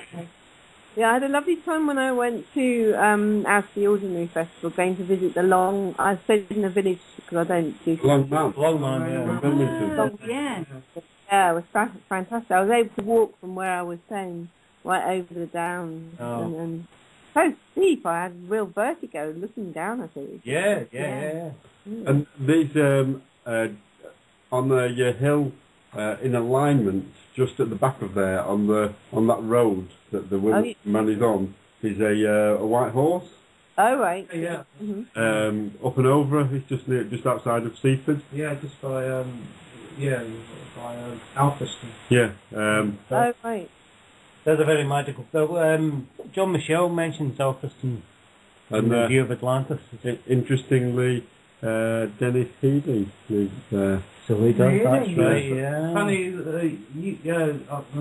on the interview with Heinrich, you were talking about something like the 7 daughters, and you used to have the 7 sisters. The Seven Sisters, oh, yeah, that's right. There are the Seven Sisters. That's the name. The cliff. Yeah, yeah. Oh wow, Right, We've got about a minute left, I think, for the this podcast. this whole podcast is going to just say thank you for using Pod Talk Radio.